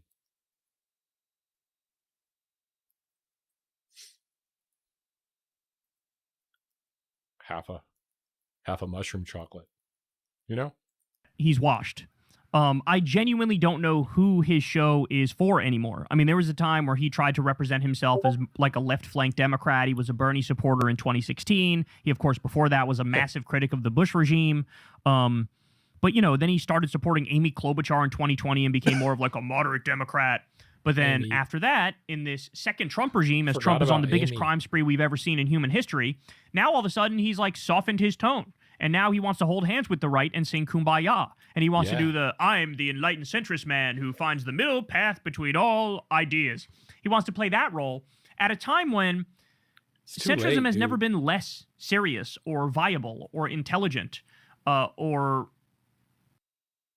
And like my side of this coin, I don't think we should waste our time trying to convince these people to come around. Like, we have to convince some of the fucking leftists on our side half the time. You know, interesting. I mean, nobody's interested in that anymore. Nobody wants that because we see, oh my God, it really is like a are you with us or against us moment here when it comes to watching a fascist, terrorist, imperialist death cult. That's what I mean. Crusade through the world and commit insane crimes and engage in ridiculous corruption. Like there is no, you can't split the difference. There is no middle ground, right? There is no middle ground on this illegal war against Iran where we're bombing girls' schools. There's no middle ground there. There is no middle ground on Trump's corruption. It's one of the worst things we've ever seen, period. That's it. There is no... Where's the argument? It exists, but it's not that bad. Like, what are you going to say? Oh, I think that the bombing of children and killing of children is okay. I think Israel has a right to defend itself. Yeah, how bad that sounds now. Not a good line of defense. Anyone that's still saying that is literally a paid op for Israel. Don't forget, they're getting paid that $7,000. Like, that's not a thing, right? By the same token, there is no middle ground on genocide. Right. Watching Israel do genocide after genocide after genocide and launch war after war and, you know, kill civilians, do the worst crimes anybody's ever seen. There's no... Yeah, kill my Lebanese brothers and sisters. No middle ground on that. Well, true to form, Bill Maher, in fact, he doesn't try to find a middle ground on that issue. He takes the pro-genocide position. So he does a new rule segment where he fillets Israel to climax. And as you're going to see here, this is very awkward because his own audience of people who are nominally his own fans, okay? They fucking hate this, bro. They hate this. In fact, if you pay attention, as somebody pointed out on Twitter, you pay attention here, you could tell the exact moment where one of Bill Maher's own producers runs into the audience and starts to clap to try to get people to clap. I've been in Bill Maher's audience before because Crystal was on the show. Bro, when I tell you, they try to force you to laugh. They will literally put up a sign that says applause, put up a sign that says laugh. The producers will try to, yeah, ha, ha, ha, laugh, clap. Like, they try to force reactions from the crowd. It's honestly humiliating, right? Well, now it's getting even worse because, again, who is this for? Who is this for? Like, Maher still fancies himself a Democrat. Do you have any idea what percentage of Democrats are also massively pro-Israel and pro-Netanyahu and pro-genocide? Like, what, 5%? Like, who is this for? It's for nobody. You're an embarrassment. You're humiliating. But here we go. Everybody buckle up because this is ugly. And finally, new rule since yesterday was Israel's birthday, having become a nation on May 14th, 78 years ago. Everyone must either wish her a happy birthday or admit they're anti-Semitic. Huh? Everyone's right in a free country to be anti-Semitic, but enough with hiding behind Israel or Zionism or Netanyahu. Bro, we are 22 seconds into this, and I already want to take a cheese grater and rub my scrotum with it. Oh, my Lord! Oh, no! Oh, no. He's literally saying, if you criticize Israel or Zionism or Netanyahu, you are anti-Semitic. So stop hiding behind your criticisms of Israel, Zionism, and Netanyahu, and just say you hate all Jews. This man is like a caricature of poor Hasbara from Likud. Like, he's like a caricature of that. I mean, the most smug man in existence, chastising you and berating you and calling you a bigot. By the way, isn't this this is the guy who rails against wokeness 24/7. What's more woke than false cries of bigotry, right? This is the same guy who would tone police and finger wag at Black Lives Matter, okay, and say, why do you always accuse people of being racist with no evidence? Then here he is like, you're racist even though there's no evidence for it. You're anti-Semitic. All of a sudden, when it comes to the identity group that he affiliates with, oh, he's all in. He's Mr. Identity Politics. You hate all Jews if you criticize Netanyahu? What the fuck? So by his logic, you're literally not allowed to criticize anybody who is Jewish or the government of the Jewish state or the ideology, the ethno-state ideology of apartheid, Zionism, the ideology that is anti-equality. If you criticize an ideology that's anti-equality, you just hate all Jews. This is so dishonest, bro. If you think, as so many do now, that when it comes to human rights, Israel is the monster country of all time, you either don't read or you don't care about your own hypocrisy. I don't know if we can get through 8 minutes and 13 seconds. You don't even read if you think Israel is uniquely bad. Okay. Really? Well, they're the ones who've been doing a live stream genocide for over 2 years, you fucking disgusting prick. They're the ones we get the horror stories of rape happening all the time, of Palestinian hostages in Israeli concentration camps, shooting people waving white flags, shooting children in the face, bombing World Central Kitchen workers, bombing UN buildings, bombing schools and hospitals, starving a population to death. Maybe they're accused of being uniquely bad because in many ways they are uniquely bad. Maybe that. That's not to say they're the only bad nation. They're the only nation that's ever done a genocide. But stop hiding behind false cries of bigotry to defend this genocide. Because there are so many worse places. But that's where we are these days. No Jews, no news. Haha. He has to fake laugh to try to get his audience to laugh. Oh, no. Oh, Bill. Equality. If you criticize an ideology that's anti-equality, you just hate all Jews. This is so dishonest, bro. If you think, as so many do now, that when it comes to human rights, Israel is the monster country of all time, you either don't read or you don't care about your own hypocrisy. I don't know if we can get through 8 minutes and 13 seconds. You don't even read if you think Israel is uniquely bad. Okay. Really? Well, they're the ones who've been doing a live stream genocide for over 2 years, you fucking disgusting prick.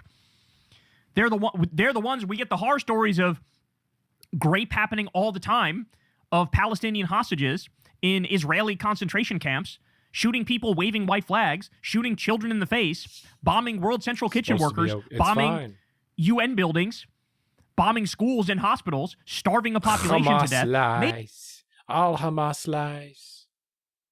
Maybe they're accused of being uniquely bad because in many ways they are uniquely bad. Maybe that. That's not to say they're the only bad nation. They're the only nation that's ever done a genocide. But stop hiding behind false cries of bigotry. No, he's hiding behind fucking...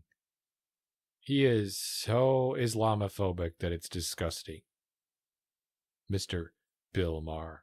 He actually has always been Islamophobic. I think back in 2011 is when I first found out he was Islamophobic. To defend this genocide. No, because there are so many worse places. But that's where we are these days. 9/11 no Jews, is when I no found news. out. He probably said some shit then. Haha. He has to fake laugh to try to get his audience to laugh. Yeah. Oh no. Oh, Bill. He's like, come on, he's guys. so washed. I've never seen. We're reaching record levels Chinese of persecution washedness. of the Uyghurs. Okay. Oh my God. This motherfucker is just drenched in suds dude. from how washed he is. We know. He's got bubbles all over himself. But that's where we are these days. No Jews, no news. Haha. That's fucking...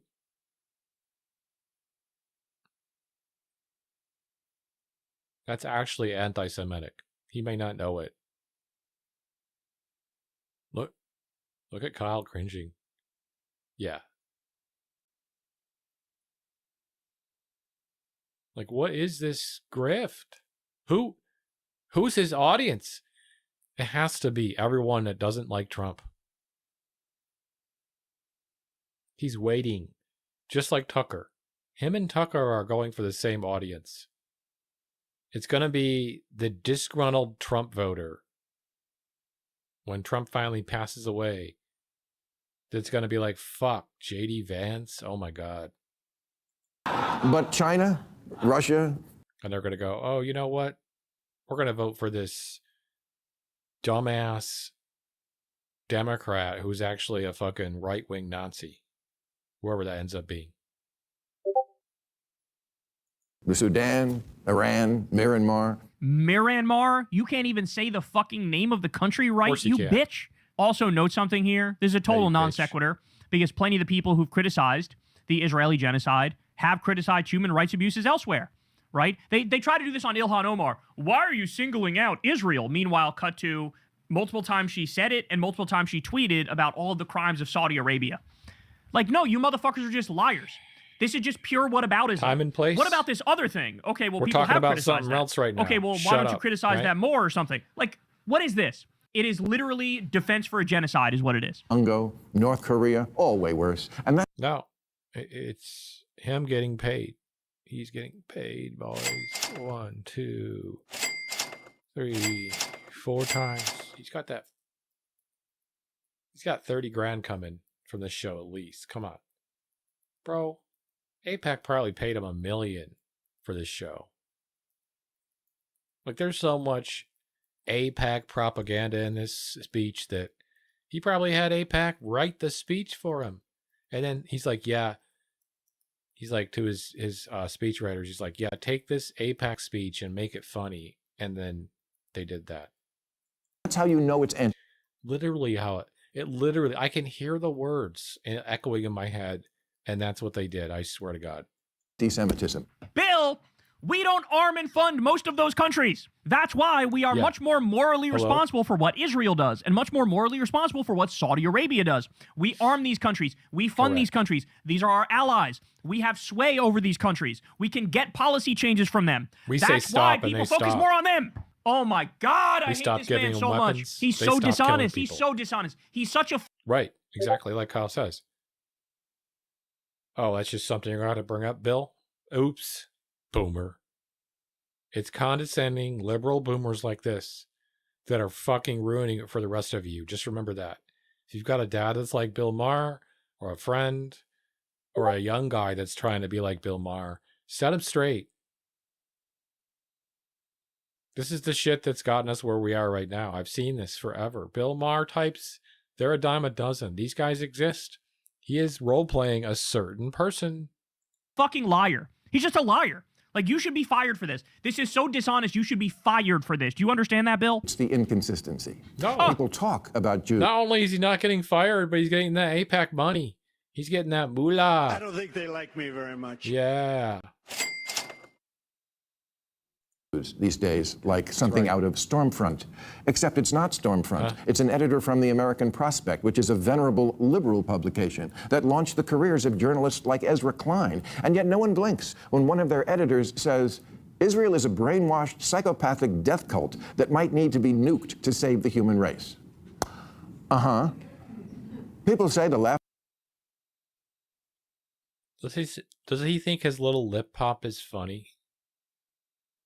But just adds to his condensation. Condensation. Not condensation. I have no words.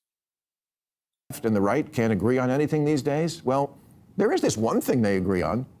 Right-winger Tucker Carlson has Nick Fuentes and Holocaust deniers on his podcast and wonders along with them who really was the bad guy in World War II. So now here comes the false equivalence where the right and the left are the same. Correct. And people like Nick Fuentes are equal to like Hassan Piker. That's what he's getting at here. So if you're a principled critic of Zionism, that is equal to a criticism of all Jews and pure anti-Semitism. And again, this leads to more anti-Semitism. As he is anti-Semitic. Oh my God. If you don't listen to the people who come along and say the problem is not by Jews, saying the no problem Jews, is Zionism, no news.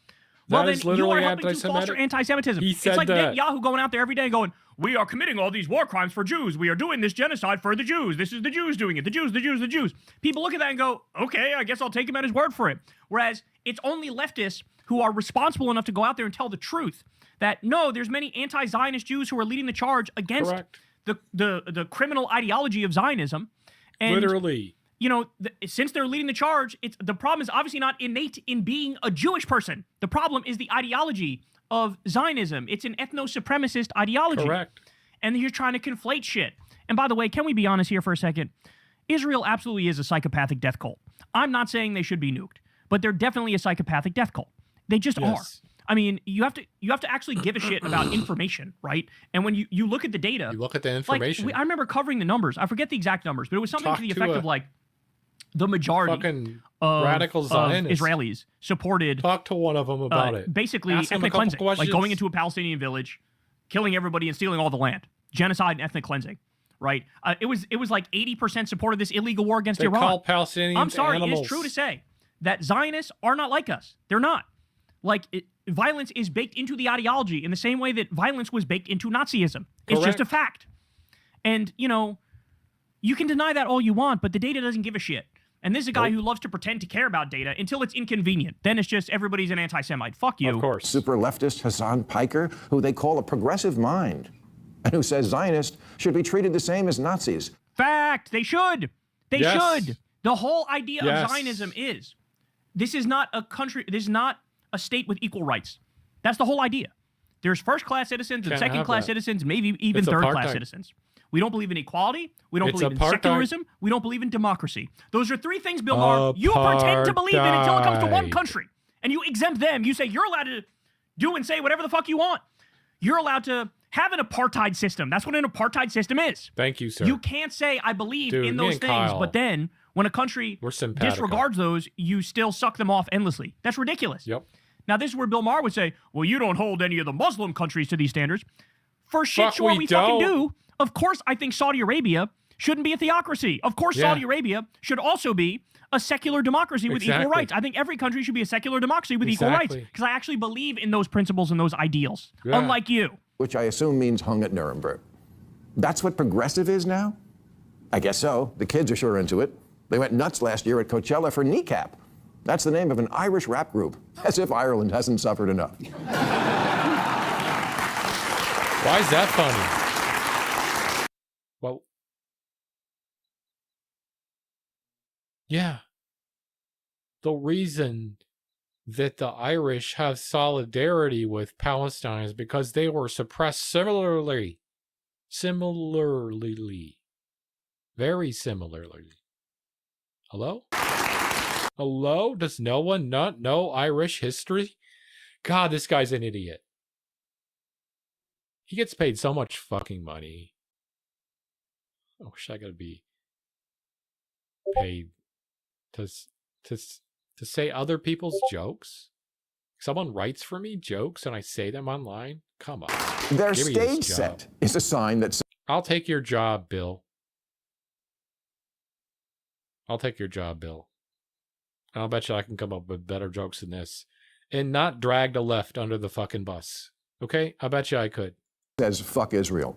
Good. Notice something. It doesn't say fuck Jews, does it, Bill? Nope. It doesn't. It says fuck Israel. You know the state that's committing a genocide? Free Palestine. That's what they're saying. Fuck you too. Israel. And then they send a beach ball around the crowd. Fuck them. Again, haha. Because oh my God, he's so washed. Oh my God, he's so washed. I don't even know why I'm bothering to respond to this. This is the most washed man in America. This is the second time in 2. The reason you're bothering to respond is because you know, like I know, there's a bunch of boomer old guys out there like you and me that are fucking eating this up and like, yeah, Bill Maher's right. You know, what the fuck? These fucking leftists are just as bad as the right guys. They're just as bad as MAGA. 2 minutes and 31 seconds. He had to prod his audience to laugh at his ridiculous screed where he's filleting Israel to climax and acting like, oh, and they've done nothing wrong that's at Israel's all. I tactic. don't know why everybody's so forward. mad at them. Oh, really? You they don't? have to paint the leftists. You're just a liar. He's just a liar. Anti-Semitic. Well, I'm not even going to listen to the rest of this because it's useless. Yeah. Like, what's the point? This man is sick joke of a human being. And there's not any amount of death and destruction that Israel can rain on innocent people in the Middle East that he wouldn't support. What he says needs to be it's just responded a fact. to. This guy, people accuse him of being an Islamophobe. Why? Because he is one. You don't understand. Because he views Palestinians as subhuman. He views Muslims more broadly as subhuman. Come on. He views them as, primitives, See, as Hassan savages. would never do that. And that's why whatever Israel does to them is okay, because they're the enlightened ones by definition. That's why Hassan's when better. Israel engages in mass violence and genocide and oppression, he loves it. But God forbid any Muslim does that. Oh, that's proof of their savagery and their barbarism and how primitive they are. Like, you see how the game is rigged here? So anyway, of course. What a sick fuck this man is. Nobody's ever been more washed than him, except maybe Ben Shapiro, who, by the way, we'll talk about either later today or tomorrow like I said, as well. I can't believe Hey, he's y'all, do getting me a paid favor what he's and like getting and paid. subscribe. It helps out big time It's in the insane. algorithm. Click the bell as well for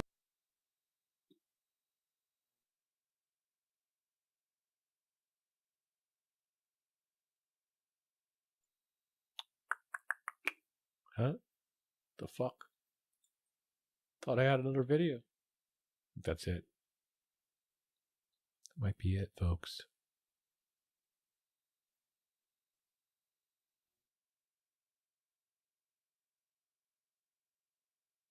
It might be game time. Maybe.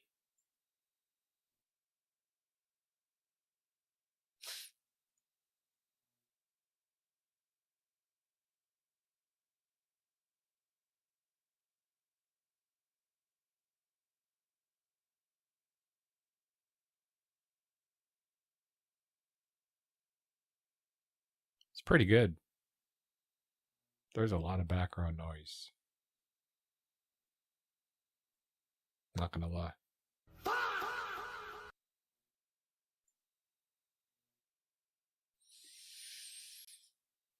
Epic cinematic mix. Let's try something.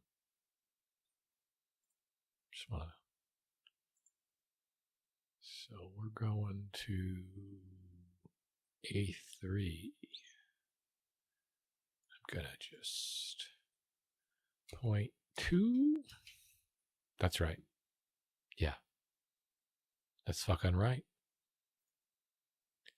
0.5. That's right. That's right, chat. Ooh. Oh, advanced.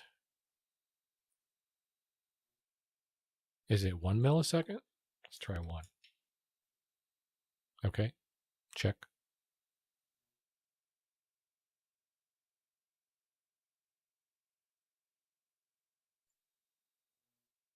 Okay. Well, I think I fixed the delay. Nope, not quite. Fixed the delay. The delay. Is it 2 milliseconds then? Let's try something else. It's going to be -1. Does it do -1? -1. No. Okay, so it's got to be a 2.0. Excuse me, chat. All right, let's play something.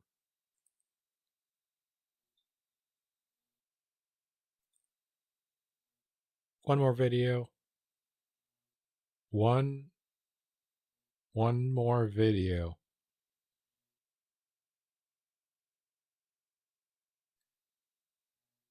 Here we go. Old school. Let's go with this. What happens, baby? We'll find out. Hi, it's Wednesday, May 13th, 2026. You're tuned into Why America? This is I'm from your last lawyer week, friend, but- Legia Miller. Yesterday, I mentioned the French Revolution, and y'all made it clear that you do, in fact, want an ADHD deep Let's dive go on the French Revolution. And I real love that quick. you guys are on board with my antics. The thing Yep. is, I'm not the first person to say, hey, wait, are things feeling a little like the lead up to the French Revolution right now, or am I crazy? Am This I era has crazy also or been what? compared to the Gilded Age in Who America knows? at the turn of the 20th century. One ended in a bloody headless massacre, the other in significant legislative reform. Two pretty different potential outcomes. So today I'm talking French Revolution, later this week we're talking Gilded Age, and then you can decide for yourself where our future might be headed. I want to talk about history for a little bit because the headlines are so overwhelming and also underwhelming at the same time right now. You know what I mean? It's hard to pick a story every day to focus on from the myriad headlines coming out day to day. It's hard to know what matters.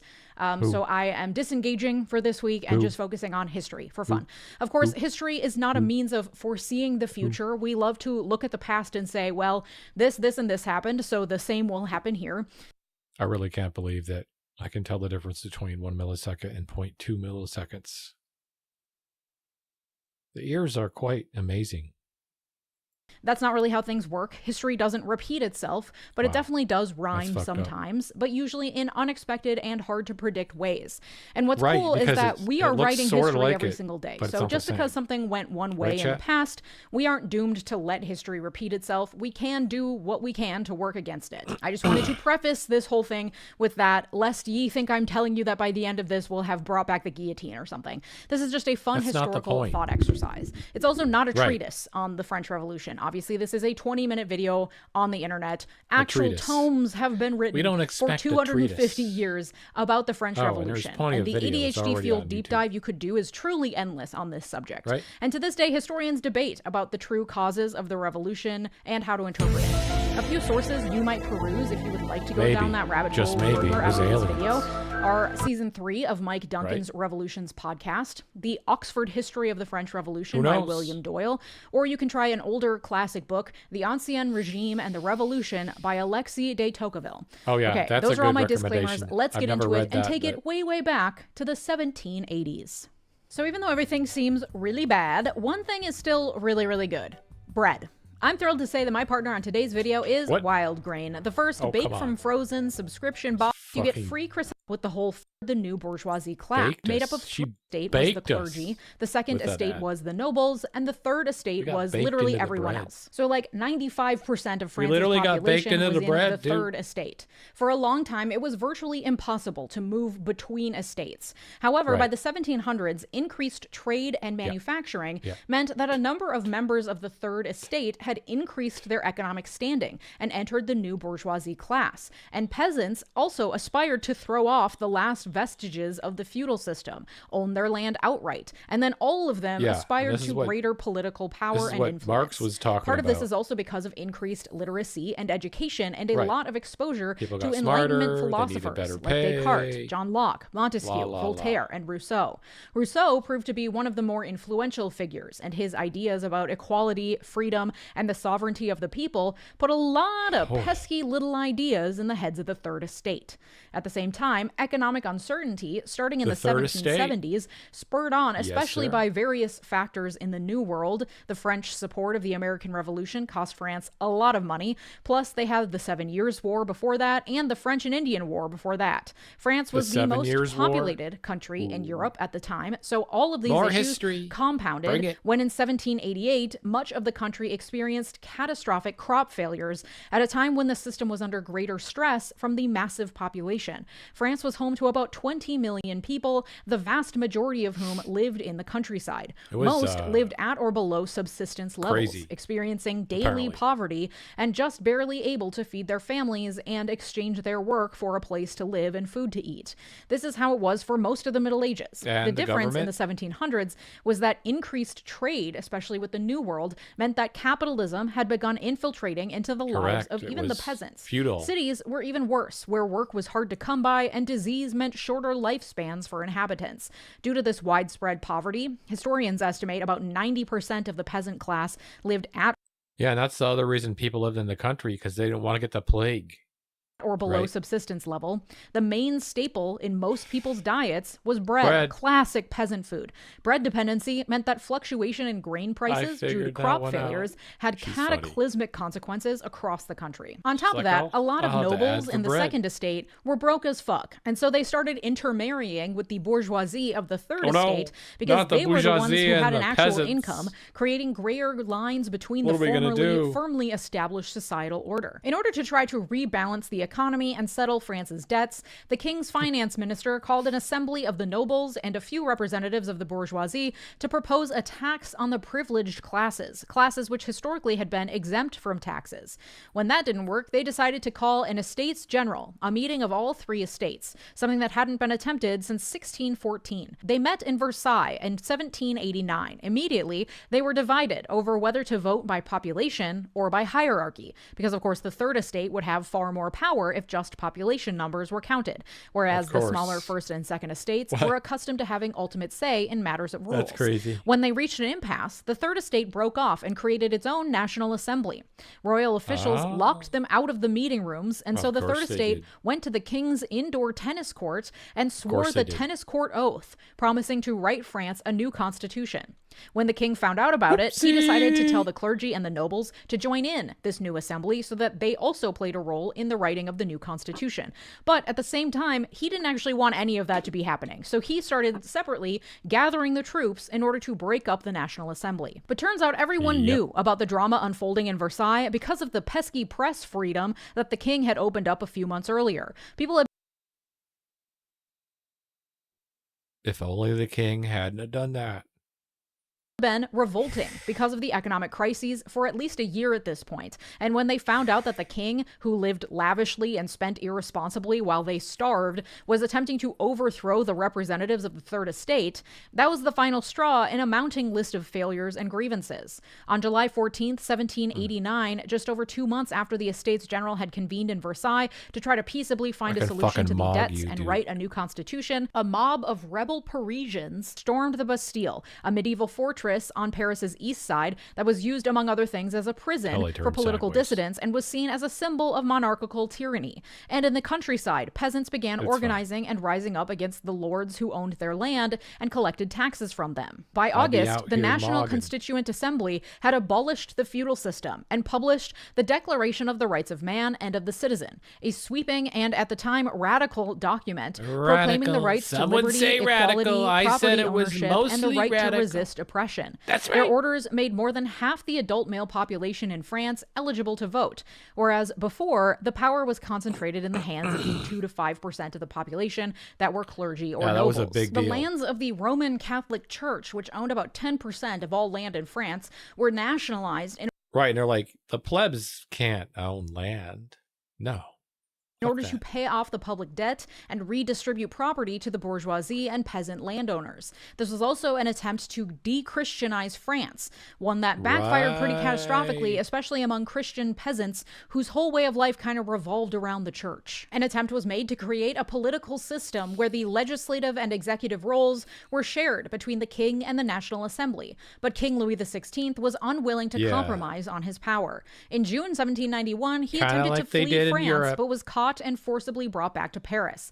Many others did successfully flee, and these counter-revolutionaries, those nobles and royalists opposed to the French Revolution and in favor of the nobles and ruling classes, formed their own groups and armed militias on the borders of France and in neighboring countries. This led to wars between the countries of Europe that would last for years. France declared war against Austria in 1792, and Prussia joined the war a few months later. Marie Antoinette, born in Austria, encouraged her brother, the Holy Roman Emperor Leopold II, to invade France in order to stop the revolution.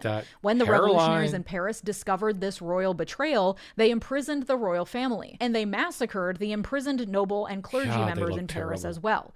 The new assembly, the National Convention, abolished the monarchy and declared the establishment of the French Republic in September 1792. The National Convention had divisions of its own, with one group arguing in favor of setting up a bourgeois republic, and the other, led by Maximilien Robespierre, pushed for increasing the political and economic power of the lower classes, of the working man. They called themselves sans-culottes. Robespierre proved to be the more convincing leader. The convention judged the royal family guilty of treason, and by January 1793, King Louis XVI was beheaded by the guillotine, and Marie Antoinette met the same fate 9 months later. The increasing outside threat from pro-monarchy military forces across Europe led to greater popularity for the more radical Robespierre-led faction of the National Convention in France. His faction drove the... So, you know, we had these protests and everyone's like, yeah, no kings. And pretty much everyone understands that we don't want a king. Don't become a king in America because we don't want you. Not related to the French Revolution whatsoever. Pro-bourgeoisie faction from the National Convention in 1793 and imposed truly radical changes to the political, social, and economic landscape of France. At all. They imposed government price controls, taxed the rich, created nationalized assistance programs for poor and disabled communities, called for free compulsory education, and confiscated and sold the land of the French nobles who fled before the war. They even set up an entirely new calendar system and developed the metric system. For many in France, however, let's go metric system. That's why the Americans refuse to take it on, because it's political. These changes were too much and too fast. Uprisings across the country against the Radical National Convention led to harsh governmental crackdown against dissidents, known as the Reign of Terror, the 10 months from September 1793 to July 1794, during which 300,000 people were arrested, 17,000 of them were executed, and innumerable more died in squalor in their prison cells or were killed without trial. By the end of the Reign of Terror, opposition was so strong to this this radical, violent government that Robespierre was overthrown in July 1794, and he himself was sent to the guillotine. The National Convention quickly reversed course, getting rid of government price controls and abandoning the social laws and efforts towards economic equality. Another new constitution was written, which divided executive power from legislative power, putting the executive in the hands of a directory of 5 members and the legislative powers into 2 chambers. But ongoing war with Europe and continued unrest within France weakened the power of this central government, leading to numerous coups, most notably by a little guy named Napoleon Bonaparte in 1799, who abolished the directory and became the leader of France, ending the French Revolution era and beginning the Napoleonic era, during which time Napoleon attempted to bring the revolution to the rest of Europe with varying degrees of success. Now, what does all of that have to do with today, with this modern era? Where are the similarities? Let's discuss, shall we? So in 1780s France, you have great economic instability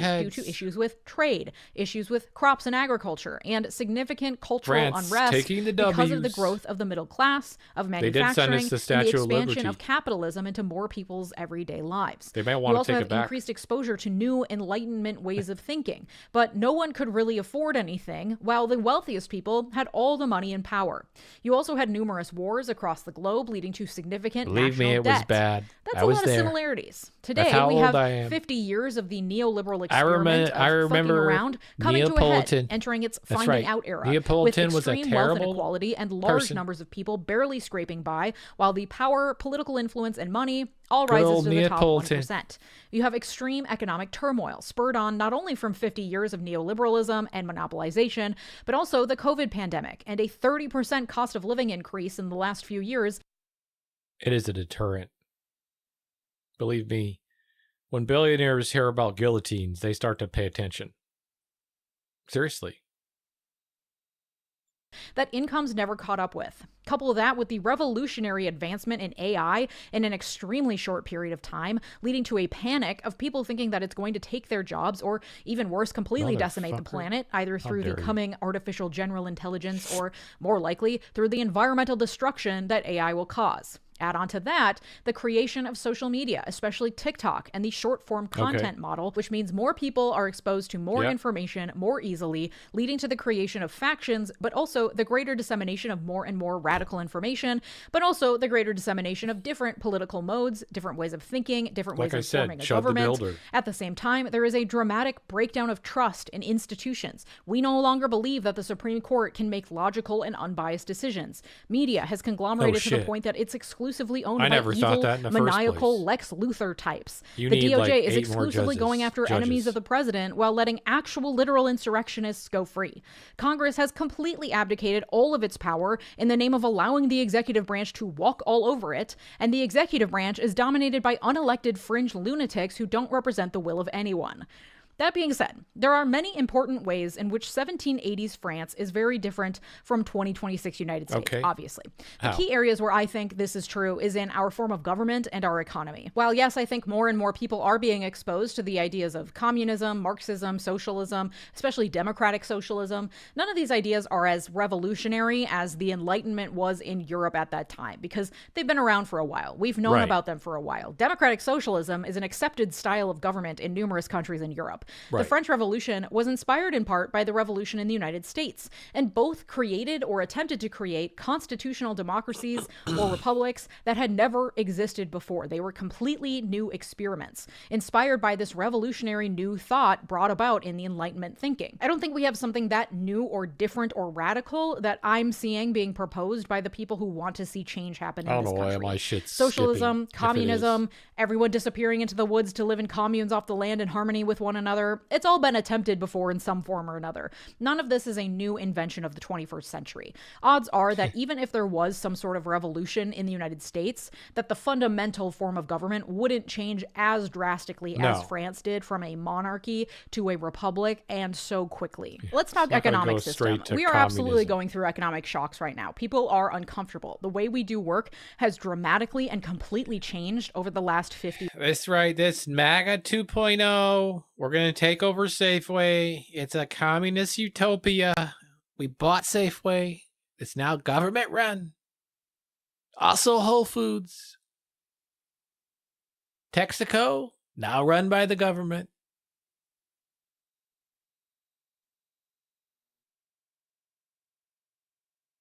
Yeah, I don't seem to have time to play games anymore. Yeah, I actually have that on queue, but I don't know. Maybe. Subnautica seems cool. For example, as a lawyer, I literally wouldn't know how to practice law in the 1970s. The internet, COVID, and remote work, and now AI has fundamentally changed the nature of people's jobs, some more than others, in ways we're only really beginning to understand, but in ways that have laid economic inequality completely bare, whether you're getting laid off because of AI, or you were forced to work through a pandemic as an essential worker while making minimum wage. We are feeling these changes in really dramatic ways. Yes. I'm not sure, however, that these changes are as dramatic as the changes that occurred between the feudal system and the system of capitalism in France in the 1700s. We are still existing in capitalism the same way we were 100 years ago. No. We're just engaging with it differently. It's the same feeling. You have commodities you need. They cost too much. They call you a pleb. They say eat cake. Like, meanwhile, they're eating dried venison, which you've never even had. And you wonder how it tastes. Literally, that's all you need for someone to join the cause. You know what I mean? Like, it's the same thing now. I just don't think people understand that's the answer. We have settled into our roles as consumers above all else in a way that just wasn't the case in the feudal system. To go from Okay, so she's going to say, well, being a consumer obfuscates the truth that we can make that choice and change everything. It can be nonviolent too. I'm not advocating for any violence. I'm anti-violence. Sorry. So, like, any kind of revolution you hear me ever talking about, no, it doesn't involve violence. Obviously, violence needs to happen if you're attacked. Yeah. Are we communists now? And I actually don't have a problem with that. From a strict three-tiered caste system to one where there was upward mobility, trade, manufacturing, that fracturing of the societal and economic system was a fundamental shift that I don't think we've seen here in the United States. The shocks here, compared to the shocks leading up to the revolution, they just don't compare. But I do still think there are things we can learn from the French Revolution. I think that everything is on, like, imagine living then, okay? And now imagine volume levels on a human. Just go along with me. Literally, you were probably living at a volume level 2, right? Back in those days. Now you're living at a volume level 11 or 12, maybe 15. I'm not even joking. Like, we're overcranked as humans. So I'm going to disagree strongly and say that even if the numbers don't look as bad, like you're saying, she's saying it doesn't look as bad. The feeling is X10 and more amped up. So I feel like the opposite. If something does happen similar, and we are heading towards it, if we don't stop some shit, it's going to be even more of a whippersnapper snap thing. It's going to be like, whoa. You know what I mean? I don't know how to explain it, but, you know, us fucking leftists always saying some shit, and you guys are like, whatever, shut the fuck up. And that can inform how we move forward today. But I'll say it. Specifically, my central takeaway from this little comparative exercise is that even the most enlightened, forward-thinking, progressive movements can all go to shit. That's not to say important things didn't come from the French Revolution. It established new norms and new ideas. I mean, I would say the government should own 50% of it and encourage Intel to deep dive into some fucking research and get rid of their fucking shitty ass processors. They haven't been good since 2000. That their processors suck. I wouldn't touch an Intel processor with a 10-foot pole in my life again. Never. Even if they didn't come to fruition at the time, like universal compulsory education, for example, they planted a seed that later became a reality. And the nature of these types of big, bold political ideas is that you have to be willing to try and fail and tweak and work on them with the North Star of greater freedom and equality for more people grounding that work. But even if you have the best intentions and the most enlightened ideas, the cult of personality, the fervor of revolution, the drama and fear of instability can lead to, let's just say, heavy-handedness. It can lead to violence that is often unnecessary. Revolution, as you can see displayed in many revolutions across time, may start with lofty ideals and theories, but can end in tyranny when the inevitable backlash happens when you try to change too much too quickly. The instability that comes from a too much too fast approach can lead to the death of a nation. Many great things came from the French Revolution. It is also a cautionary tale. And when we think about our current moment, I, as someone who runs in pretty leftist circles on the internet and in my own comment section, I often see people calling for revolution, for armed revolution, for a push for dramatic changes as quickly as possible. I see a sense of impatience, which is totally understandable. I feel it too. And most things feel too little too late. Most things feel like, well, if they wanted to, they would. But even if they wanted to enact some progressive change that seems like it would make everyone's lives better, the reality of politics, of running a country, especially one as big as the United States, that's another difference to France, which was largely racially and religiously homogenous in the 1700s and contained within a much smaller landmass in the US. The reality is that there is always a backlash. There is always a ripple effect of largely unintended consequences for every decision in governing. And something that seems obvious or straightforward often is not. It makes me think of Ruth Bader Ginsburg's stance that the court's decision in Roe v. Wade created a change that was too much too fast, and it would have been better to push abortion rights through the legislature, where it would require a greater will of the majority. And we did see 50 years of backlash after Roe v. Wade that culminated with Dobbs, but continues today in the fight over mifepristone and the ongoing fights in the states. And that's not to say Roe v. Wade caused all of this, but it's hard to know how abortion rights would look in this country if they had been written into law instead of ordered by the Supreme Court. Who knows if we would have ever even gotten them? It's hard to know. But the point is that too much too fast can backfire. And we saw that in the 10 months of terror during the French Revolution, when the supposedly enlightened leaders in favor of equality and freedom guillotined literally 17,000 people because they didn't fall in line. Okay, so is the United States headed for its own form of the French Revolution? I don't think so. The shocks to the system today are bad, but not like the shocks to the French system in the 1700s.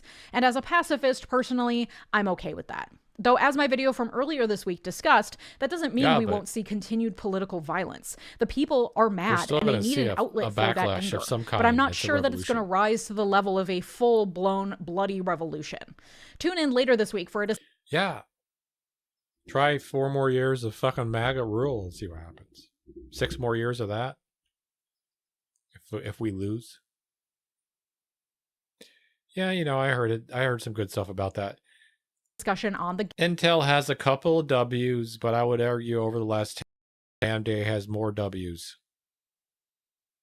Gilded Age, a period in the United States that might fit more closely with our current experience and which can teach us what might come of the current upheaval. If you watch all these videos and somehow aren't subscribed yet, please consider doing so. It's a great free way to help support this channel. To support my work further, please consider joining on YouTube, Substack, or Patreon to get all these episodes completely ad-free. And if you like my Reagan... Well, unfortunately, that's going to be it for me tonight. GG on me, right? Well, everything worked, though. I think I got my PC back. At least that's good. The week will go well, I guess. We shall see, folks. That's right. We'll see if we get any special guests this week. Who knows? Maybe Trump will visit. People don't seem to like him much, though. China. I don't think they like me very much. It's fine. I don't care if you don't like me. Anyway.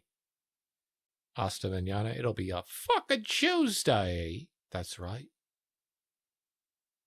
We'll go over the Tuesday news. Hopefully we won't talk about any death. We will, of course. But hopefully. You know. Good luck out there in the Matrix, folks. Have a good night. Hasta mañana.